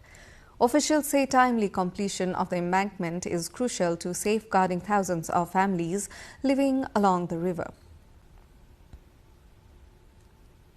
More on this in our Issue of the Day segment later in the bulletin. Now, Foreign Minister Shishir Khanal told the National Assembly that border mapping remains pending in the Susta, Limpiadhura, Lipu Lake and Kalapani areas while meeting of the Nepal-India Boundary Working Group continue regularly. He said India has not raised any objection to the ongoing construction of an approximately 1 kilometer embankment in Susta. Responding to lawmakers' questions, Khanal also clarified that Nepal has not signed any agreement with any party for uranium mining in Mustang, adding that only preliminary studies have indicated possible deposits. Nepal र भारत बीच सदियौं पुरानो लामो र खुला सिमाना रहेको सर्वविदितै छ। नेपालको हालको अन्तर्राष्ट्रिय सीमा मूलतः सन् 1816 को सुगौली सन्धिद्वारा स्थापित र निर्देशित छ। नेपाल भारत सीमाना अन्तर्गत सुस्ता र लिम्पियाधुरा, लिपुलेक तथा कालापानी क्षेत्रमा नक्साङ्कन हुन बाँकी रहेको छ। Meanwhile, Culture, Tourism and Civil Aviation Minister Khadga Raj Paudel said regular flights at Suntharali Airport in Kalikot have not been possible due to low passenger numbers. The National Assembly will hold its next meeting on Thursday, 2nd July, 1:15 p.m. Now, Iran Foreign Ministry spokesperson Ismail Baghei said Iran is ready to take responsibility for the management of the Strait of Hormuz and plans to work together with Oman. Speaking at a weekly press conference, he said the issue was also raised during the visit of Parliament Speaker Mohammad Bagher Ghalibaf to Oman, where both sides discussed coordination on maritime affairs. در رابطه با تنگه هرمز تکلیف خیلی روشن هست. بند 5 یادداشت تفاهم مسئولیت جمهوری اسلامی ایران رو خیلی صریح بیان کرده. خب مسئولیت ایران روشن هست. ما از خیلی وقت قبل با دوستان عمانی در ارتباط بودیم، مشورت کردیم. بیانیه مشترک ایران و عمان رو ملاحظه بفرمایید. بیانیه‌ای که بعد از سفر آقای غالیباف به اونجا منتشر شد. ما حتما به مشورت‌ها و همکاری‌هامون با عمان برای تنظیم ترتیبات لازم جهت عبور ایمن کشتی‌ها ادامه خواهیم داد و در این حال همونطور که عرض کردم خدمتتون این مسئولیتی است که جمهوری اسلامی ایران مصمم هست طبق بند 5 یادداشت تفاهم اجرا بکنه و در این زمینه تدابیر لازم رو اتخاذ خواهد کرد. He also criticized the United Nations, saying the lack of preventive decisions encourages attacks on Syria, Lebanon and Palestine. Meanwhile, U.S. President Donald Trump hailed the progress on Wednesday of indirect talks between Iran and the United States, saying there had been very good meeting in Doha. As far as things are going, the denuclearization of Iran is moving along well. They've had very good meetings, and we'll see. We hit them very hard for 3 nights, as you know, but we're getting along very well. So I call it the denuclearization, and it's all taking place. It's all going well. At least 14 children have died and 5 others were injured after the roof of a tutoring center collapsed in Pakistan's eastern city of Lahore. Families gathered to mourn the victims as rescue teams recovered the children from the damaged building. Relatives said concerns had been raised about the condition of the structure, but many families continued sending children there due to limited alternatives. The incident has renewed attention on building safety standards and the condition of educational facilities. Authorities are investigating the cause of the collapse as families demand accountability and support for those affected. The Asian Football Confederation has warned that Nepal's national and club teams could be withdrawn from upcoming AFC competitions following FIFA's suspension of the All Nepal Football Association, or ANFA. In a letter sent to ANFA General Secretary Kiran Rai, the AFC said the FIFA Council suspended ANFA from June 24th until further notice, resulting in the loss of its membership rights. The AFC stated that Nepali teams are currently ineligible to participate in international competitions unless the suspension is lifted. The warning affects the AFC Women's Champions League, the AFC Under-17 Women's Asian Cup qualifiers and the AFC Under-20 Asian Cup qualifiers, with deadlines set for Nepal to resolve the suspension before its teams are officially removed from the competition. France, Norway and Mexico all booked their places in the FIFA World Cup round of 16 with convincing victories in yesterday's round of 32 action. France produced the standout performance, defeating Sweden 3-0 as Kylian Mbappe scored twice to set up a last 16 clash with Paraguay. Norway edged Ivory Coast 2-1 to continue their impressive campaign and advance to face Brazil. Mexico beat Ecuador 2-0 in front of their home fans to reach the round of 16, where they will meet either England or DR Congo. 3 FIFA World Cup knockout matches take place tonight.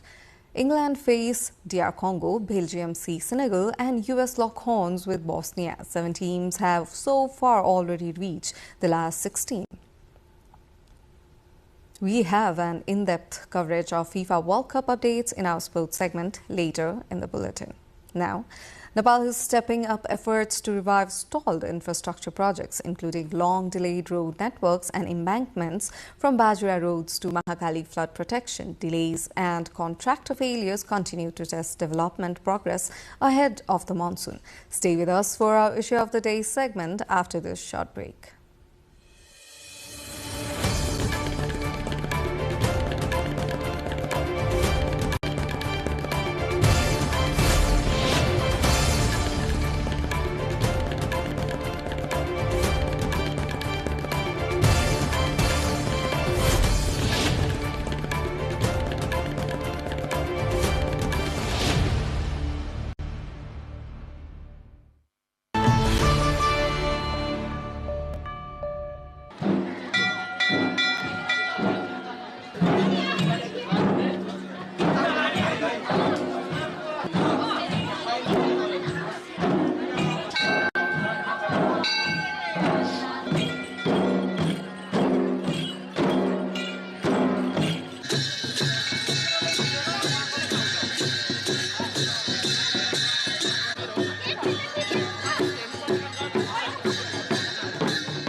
Welcome back. You're watching NTV World News Hour.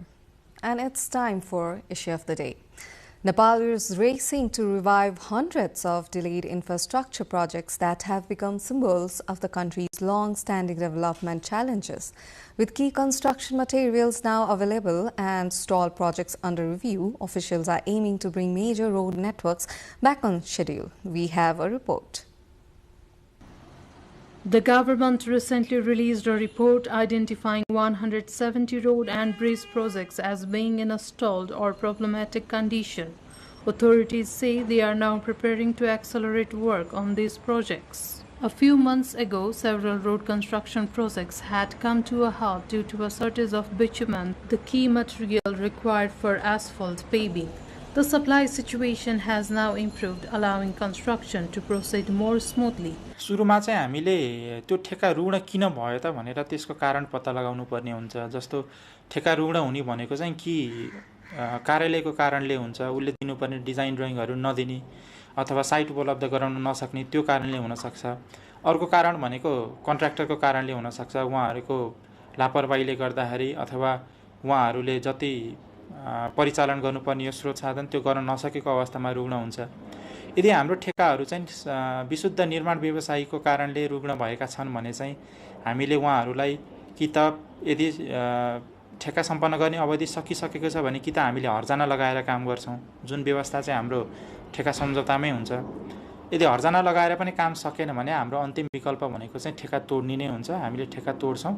The shortage had affected projects including the Naranghat Butwal Road, Muglin Pokhara Road, Nagdhunga Naubise Mugling Road, Butwal Goru Singhe Chandrauta Road, Kanchanpur Kamala Road, Kakarvitta, Laukahi, Itahari Road, Kamala Dhalkebar Patliya Road, and Surya Binayak Dhulikhel Road. According to the Department of Road Construction on the Postal Highway, the Mid-Hill Highway and North-South corridors has reached an average of around 70% completion. In addition, the department stated that the main tunnel excavation work on both the Kathmandu-Tarai, Madhesh Fast Track and the Siddhababa tunnel has been completed, and construction of the remaining structures is now in its final phase. The government has placed in its 100-point action plan to review stalled projects and fast-track major national pride and strategic infrastructure schemes. In line with the commitment, a task force led by Gopal Prasad Sigdel, Secretary of the Ministry of Physical Infrastructure and Transport, found that 169 road and bridge projects were in a stalled condition. The report also stated that 84 of these projects had been left abandoned. The Department of Roads says it will terminate contracts of construction companies that continue to fail to deliver despite being awarded the projects. With the tortoise-paced progress on the construction of vital infrastructures like road and highways, especially during the period of monsoon, is likely to heighten the risk of disaster as well as accidents. But with no proper timeline, it is most unlikely that the projects won't face any more glitches in the days ahead. Sabika Shrestha with camera person Pradyumna Mishra reporting for NTV World. A river embankment in Mahakali River in Nepal's west destroyed 2 years ago remains unfinished after repeated construction delays and a contract dispute, forcing the government to deploy the army to complete emergency flood protection works before peak rains arrive. While the annual monsoon intensifies, thousands of people living along the Mahakali River once again bracing for floods. Durga Upadhyay from Kanchanpur brings more. The Mahakali River, which forms Nepal's western border with India, swells dramatically every monsoon. 2 years ago, flood washed away a section of a protective embankment near a bridge under construction, leaving nearby settlements exposed. Although authorities identified the area as highly vulnerable and declared it a disaster risk zone last year, reconstruction stalled. Like many public infrastructure projects in Nepal, the work became mired in delays. Contractors cited payment disputes, progress slowed, and eventually the contract was cancelled earlier this year. With another monsoon already underway and more than 6,000 households facing potential inundation, the government has turned to the Nepal Army. Nearly 400 soldiers are now working round the clock to rebuild and strengthen the damaged embankment in an effort to reduce the flood risk.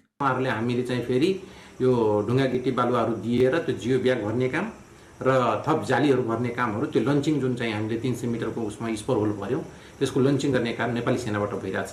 For residents who have lived through repeated flooding, the construction offers some reassurance, but many question why these measures were not taken sooner. They say disaster preparedness should begin long before floodwaters arrive, rather than after communities are already at risk.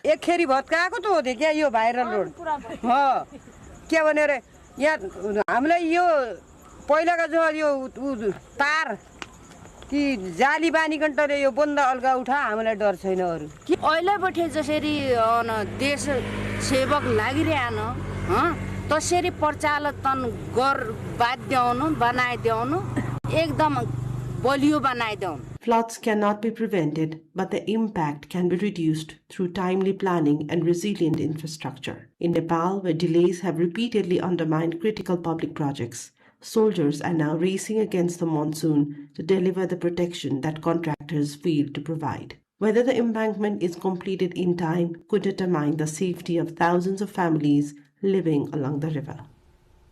The blacktopping work on the Dhamkane-Kolti section of the Marthadi-Kolti road in Bajura has come to a complete standstill. This has raised concerns over further delays and the possible return of the year's development budget. Officials at the Infrastructure Development Office in Assam say the contractor has failed to resume work despite repeated deadlines. As a result, the 200 million rupees allocated for this fiscal year is likely to remain unspent. The office has also begun the process of confiscating the contractor's performance security due to repeated negligence. The 26-kilometer Chuti-Kolti road project was awarded 6 years ago for 501.7 million rupees. Although it was scheduled for completion within 3 years, only around 50% of the work has been completed so far. Locals say the unfinished road continues to disturb daily life, especially during the monsoon when the route becomes impassable. And in this context, in our Public Pulse segment, today we have asked how is government's performance on roads and governance? Let's have a look. अहिलेको अवस्थामा बाटो लगभग पूर्ण भइसकेको अवस्था छ र अहिले बुटोलबाट नारायणघाट पुग्नको लागि हामी 2.5 घण्टामा अति नै आरामदायी कहीँ कतै खच्याखुचुक नभइकन सामान्य गाडीमा चढ्दा पनि लग्जरियस गाडीको अवस्थाको भान भइरहेको छ बाटोको अवस्थाको कारणले गर्दा। पहिला 2-3 घण्टा लाएर आउनु पर्थ्यो, अहिले आनन्द भयो दुम्किया सोडा आउने चाहिँ टाइम लाग्थ्यो यहाँ आउनलाई। अहिले नारायणघाटबाट 2-2.5 घण्टामा बुटोल पुगिन्छ। पहाडी एरिया बाटो साँघुरो काट्नुपर्ने र त्यसलाई काटेर चाहिँ माटो फाल्नुपर्ने अनि बर्खामा पानी पनि त्यही झर्ने गर्दाखेरिमा पनि त्यसले गर्दा पनि होला बाटो एकदमै अप्ठ्यारो थियो। ट्राफिक सङ्केतहरू विभिन्न अरू कुराहरूले गर्दाखेरि र अहिले बाटो राम्रो भएको हुनाले सवारी साधन चलाउनेहरूले पनि चाहिँ अत्यधिक स्पिडमा चाहिँ गाडी चलाउँदाखेरि दुर्घटनाका कुराहरू पनि देखिन्छन्। 6 घण्टादेखि 7 घण्टा लाग्छ, अहिले चाहिँ 2 घण्टामा बुटोल, 2 देखि 2.5 घण्टा। सारा सडक जाम गर्ने, बाटो जाम गर्ने, पुरा एकदम जुन सान झार्ने काम गरिन्थ्यो, अहिलेको सरकारका कुनै पनि मन्त्रीले त्यसरी चाहिँ तामझाम नगरेको अनि त्यसपछि तिनी बधाई सधाई थाप्नतिर नलागेर खुरुखुरु काममा लागेको यो एउटा सबैभन्दा सकारात्मक काम मानेको छु मैले। कुनै पनि सरकारमा गइसकेपछि राम्रो काम गर्न सपोर्ट गर्नुपर्छ। साथै भ्रष्टाचारीको चाहिँ उहाँहरूले फाइल ओपाइराख्नु भएको छ भने सबैले चाहिँ सहयोग गर्नुपर्छ।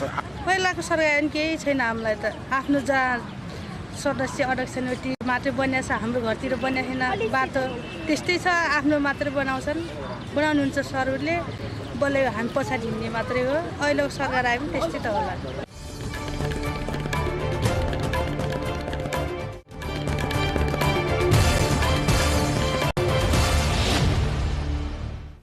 Residents from the disputed Susta border region have marched to Kathmandu, demanding justice for land, identity and citizenship.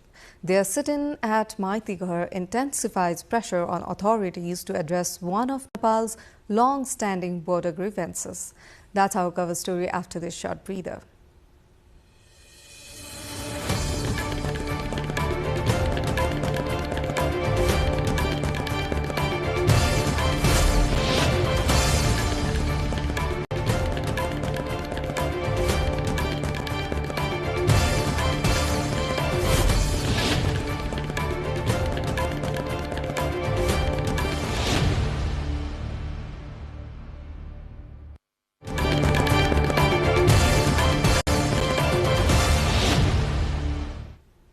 Welcome back. You're watching NTV World News Hour.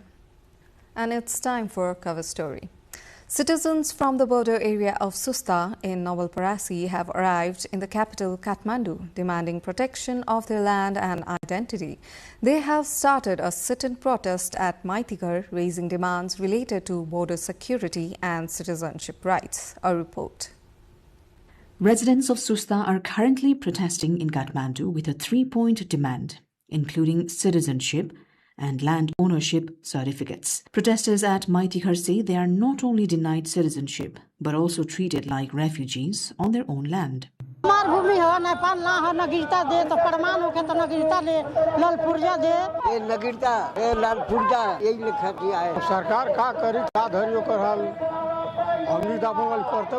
This suffering is not new, they say, as it spans 3 generations.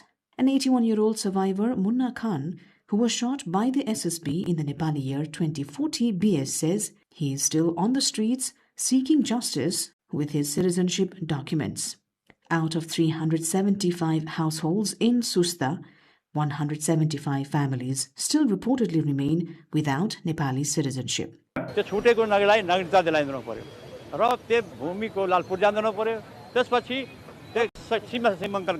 Locals say, although land surveys were conducted some 56 years ago, many have been unable to obtain land ownership certificates due to lack of citizenship. They have also expressed determination to meet the Prime Minister and return only after their problems are resolved. They are also demanding a permanent diplomatic solution to the sensitive border issue while maintaining balanced relations between the two countries.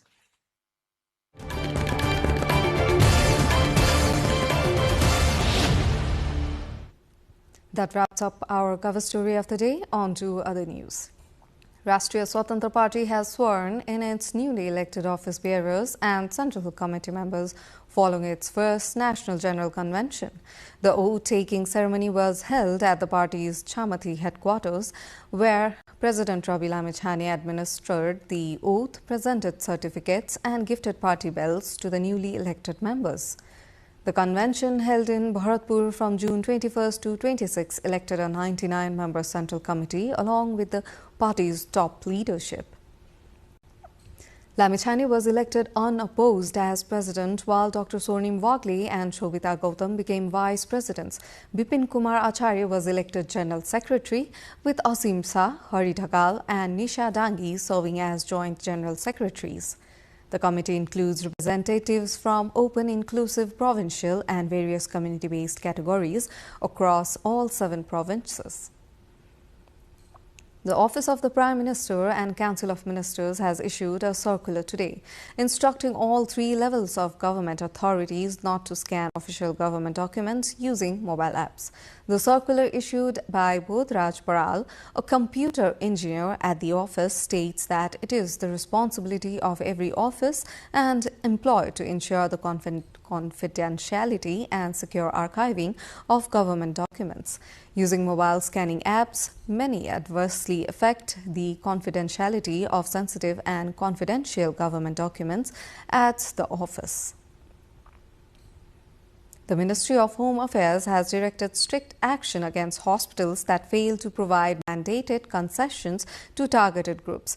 It has instructed all district administration officers to monitor the implementation of the targeted group free treatment portal operational procedure 2083.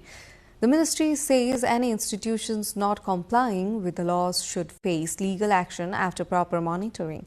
A circular issued today orders immediate enforcement of discount and exemption provisions in healthcare services. Hospitals are required to ensure eligible patients receive free or subsidized treatment without delay. The police aims to make free treatment services more systematic, transparent and accessible.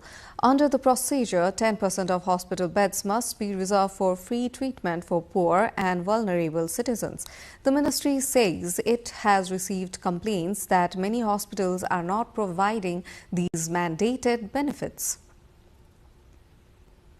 Germany's embassy in Nepal has clarified reports regarding passport-related issues circulating in the media today. The embassy stated on Facebook that the Nepali Shah-JD Affairs was invited, not summoned, to a meeting at Germany's Federal Foreign Office. It also denied handing over any protest note or document during the meeting. The embassy further said no warning was issued about possible outcomes based on the case process. It emphasized that Germany fully respects the independence of the judiciary.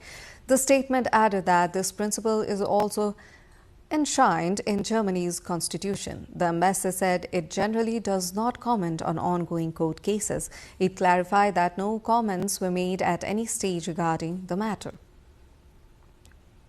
Australian Ambassador Simon Honest paid a courtesy call on Minister for Information and Communications Dr. Bikram Thimilsina in Kathmandu today. The two sides discussed strengthening bilateral relations, development partnership, media sector empowerment, digital transformation and federalism implementation. Minister Thimilsina thanked Australia for its continued development assistance and expressed hope for further support in the coming years. He requested the continuation and expansion of Australian scholarship for Nepali students to enhance educational opportunities. The minister also highlighted Nepal's priority on modernizing postal services and sought Australian technical expertise and experience sharing. He added that Nepal is expanding digital infrastructure as part of its goal to build a digital Nepal. Both sides reiterated commitment to press freedom while stressing responsible journalism, fact-checking and professional media practices. Ambassador Ernest assured continued Australian support for federal government's institutional strengthening and cooperation against misinformation. The trend of mass migration in Nepal's rural areas is rising rapidly, raising serious concerns for the state. One such example is Sangja's Foksing village, once a vibrant settlement that has now turned largely deserted. This large-scale migration toward urban and peri-urban areas is mainly driven by the search for better education, reliable healthcare, improved income opportunities, and easier access to transportation. Rojan Arai, along with our local correspondent from Sangja, Himal Nepani, brings this report. Once a thriving settlement, Foxing village in for generations, residents are dependent on mule to transport goods through the area's challenging terrain. All the roads and transportation services have now reached the village. There are few people left to use them. As families continue to relocate to urban centers, regular public transport services have dwindled, leaving transport operators and drivers struggling to sustain their livelihoods. व्यवसायीलाई पनि धेरै नै गाह्रो बनाइरहेछ पहिला मजाले मान्छे भइन्थ्यो सामान हुन्थ्यो मजाले चल्न सकिन्थ्यो एउटा दुईटा गाडी अहिले चाहिँ धराशायी भइरहेछ. This is not a challenge unique to Virkot. It reflects a wider trend across Sangja district. Ineffective rural development efforts coupled with rapid urban migration are leaving villages sparsely populated and threatening the social and economic fabric of communities. त्यसैतिर Phoksing हाम्रो चाहिँ धनथान यी एरियाहरु चाहिँ हजुरको चाहिँ पहिला सडक सञ्जाल पनि हामीले चाहिँ समयमा जोड्न सकेनौं र दोस्रो त्यहाँ चाहिँ शिक्षाको पनि समस्या रह्यो विद्यालयहरुमा चाहिँ उहाँहरुले सोचे जस्तो पब्लिकले सोचे जस्तो चाहिँ शैक्षिक व्यवस्थापन गर्न नसकेका भएर पनि उहाँहरु चाहिँ बसाइसराई गएको अवस्था हो.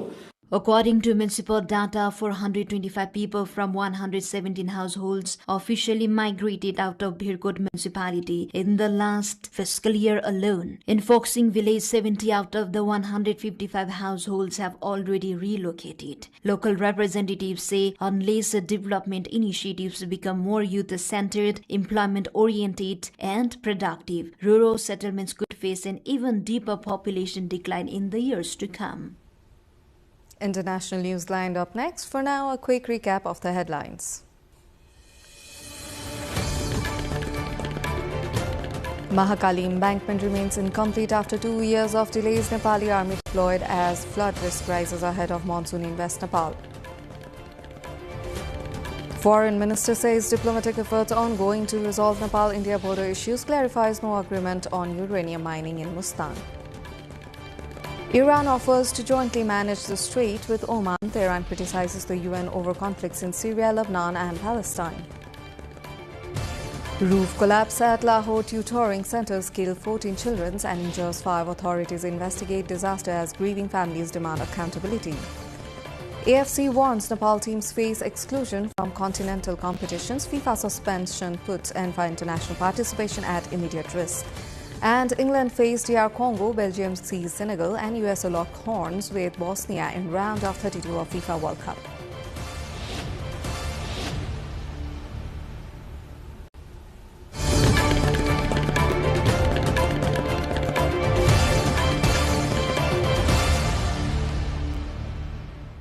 And it's time for international updates. At least 6 people have died and several others have been injured after a massive fire broke out in a 10-story apartment building in Antwerp, Belgium.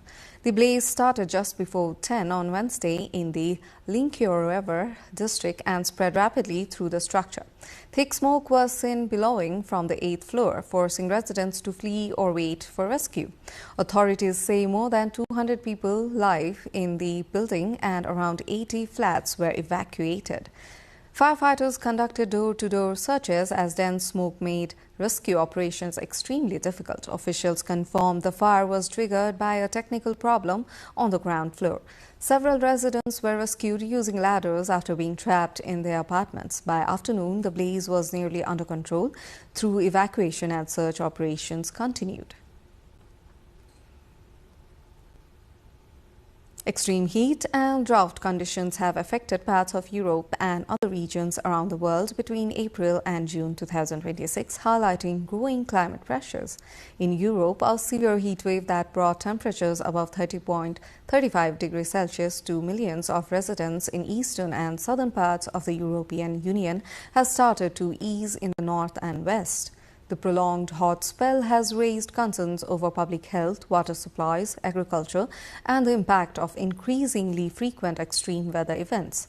From a global perspective, heat and drought episodes during the period have added to wider discussions on climate resilience and adaptation. Experts say continued monitoring and preparedness remain critical as communities face the challenges of a changing climate. Myanmar's authorities have denied a request by ASEAN Special Envoy to meet detained former leader Aung San Suu Kyi, according to government spokesperson. The announcement was made at the first presidential press conference since military leader Min Aung Hlaing became president earlier this year. Suu Kyi has remained in detention since the 2021 military takeover that removed her elected government from power. The request came amid continued regional efforts by ASEAN to engage with Myanmar and seek a resolution to the country's ongoing political crisis. Myanmar's recent elections were held under heavy restrictions, with Suu Kyi's party excluded from the process. A zoo in northern Thailand is encouraging visitors to meet its 2-month-old baby hippopotamus, Nong Sompoi, while she is still in her early stages of growth. The female calf was born during the traditional Songkran or Lana New Year festival, and her name was chosen through a public online vote. Zoo officials say the calf remains close to her mother, who is highly protective and is being kept in a private enclosure with her newborn to ensure their safety and comfort. Visitors can currently see Nong Sompoi only a few times a day when her mother leaves the water to feed. Hippos grow quickly and can eventually weigh several tons, meaning the calf will soon resemble the rest of the adult herd before rejoining them in the shared habitat.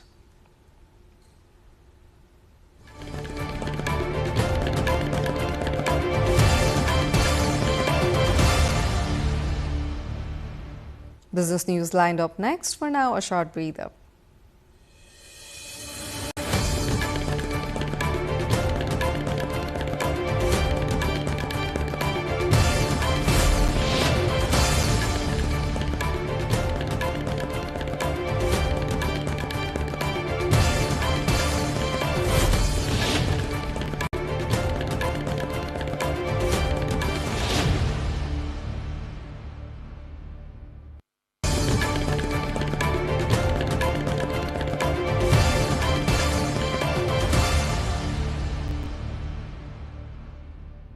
Ship traffic near the Strait of Hormuz has picked up after a brief slowdown linked to recent US-Iran strikes, according to maritime tracking data. Several vessels have been seen anchoring off the United Arab Emirates eastern coast close to the strategic waterway. The increase in movement comes as shipping operators continue monitoring security risks in one of the world's most important maritime routes. The Strait of Hormuz connects the Gulf with the Arabian Sea and is a major passage for global oil and energy shipments. Despite heightened tensions, maritime activity has continued as vessels adjust routes and operations in response to regional developments.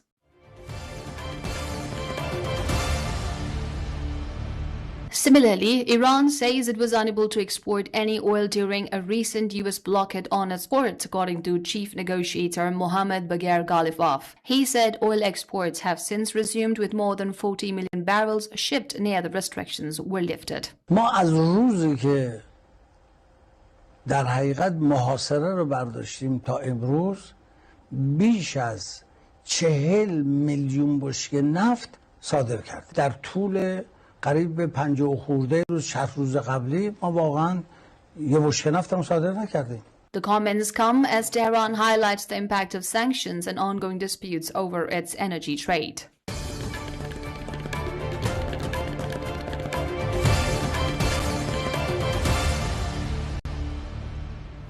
The FIFA World Cup round of 16 lineup is taking shape, with France, Norway and Mexico booking their places after impressive knockout victories.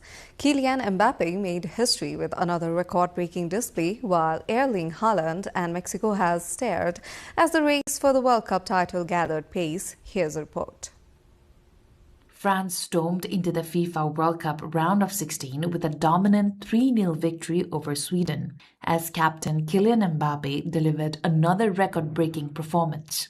At MetLife Stadium on Wednesday morning, Mbappe scored twice to lead France into a last 16 showdown. His brace took his tally to 9 FIFA World Cup knockout stage goals, making him the outright leading scorer in World Cup knockout history. Mbappe opened the scoring in the 45th minute after weaving past Victor Gyökeres before finishing clinically. Bradley Barcola doubled France's lead in the 53rd minute, and Mbappe sealed the victory in the 74th with his second goal of the match. Meanwhile, Norway edged Ivory Coast 2-1 in Dallas to book a round of 16 clashes against Brazil. Antonio Nusa gave Norway the lead in the 39th minute before Amad Diallo equalized for Ivory Coast in the 74th.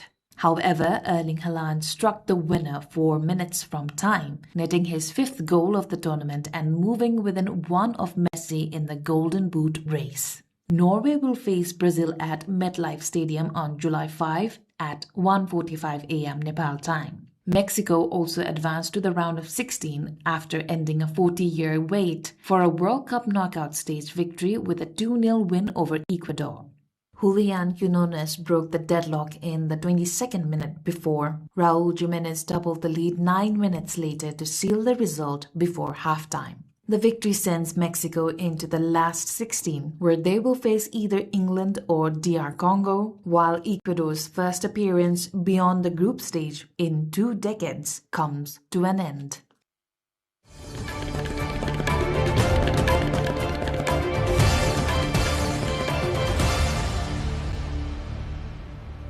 That was the sports news. Now to the weather updates, first from Nepal and then across the world.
And before we wrap up, here's a reminder of our top stories.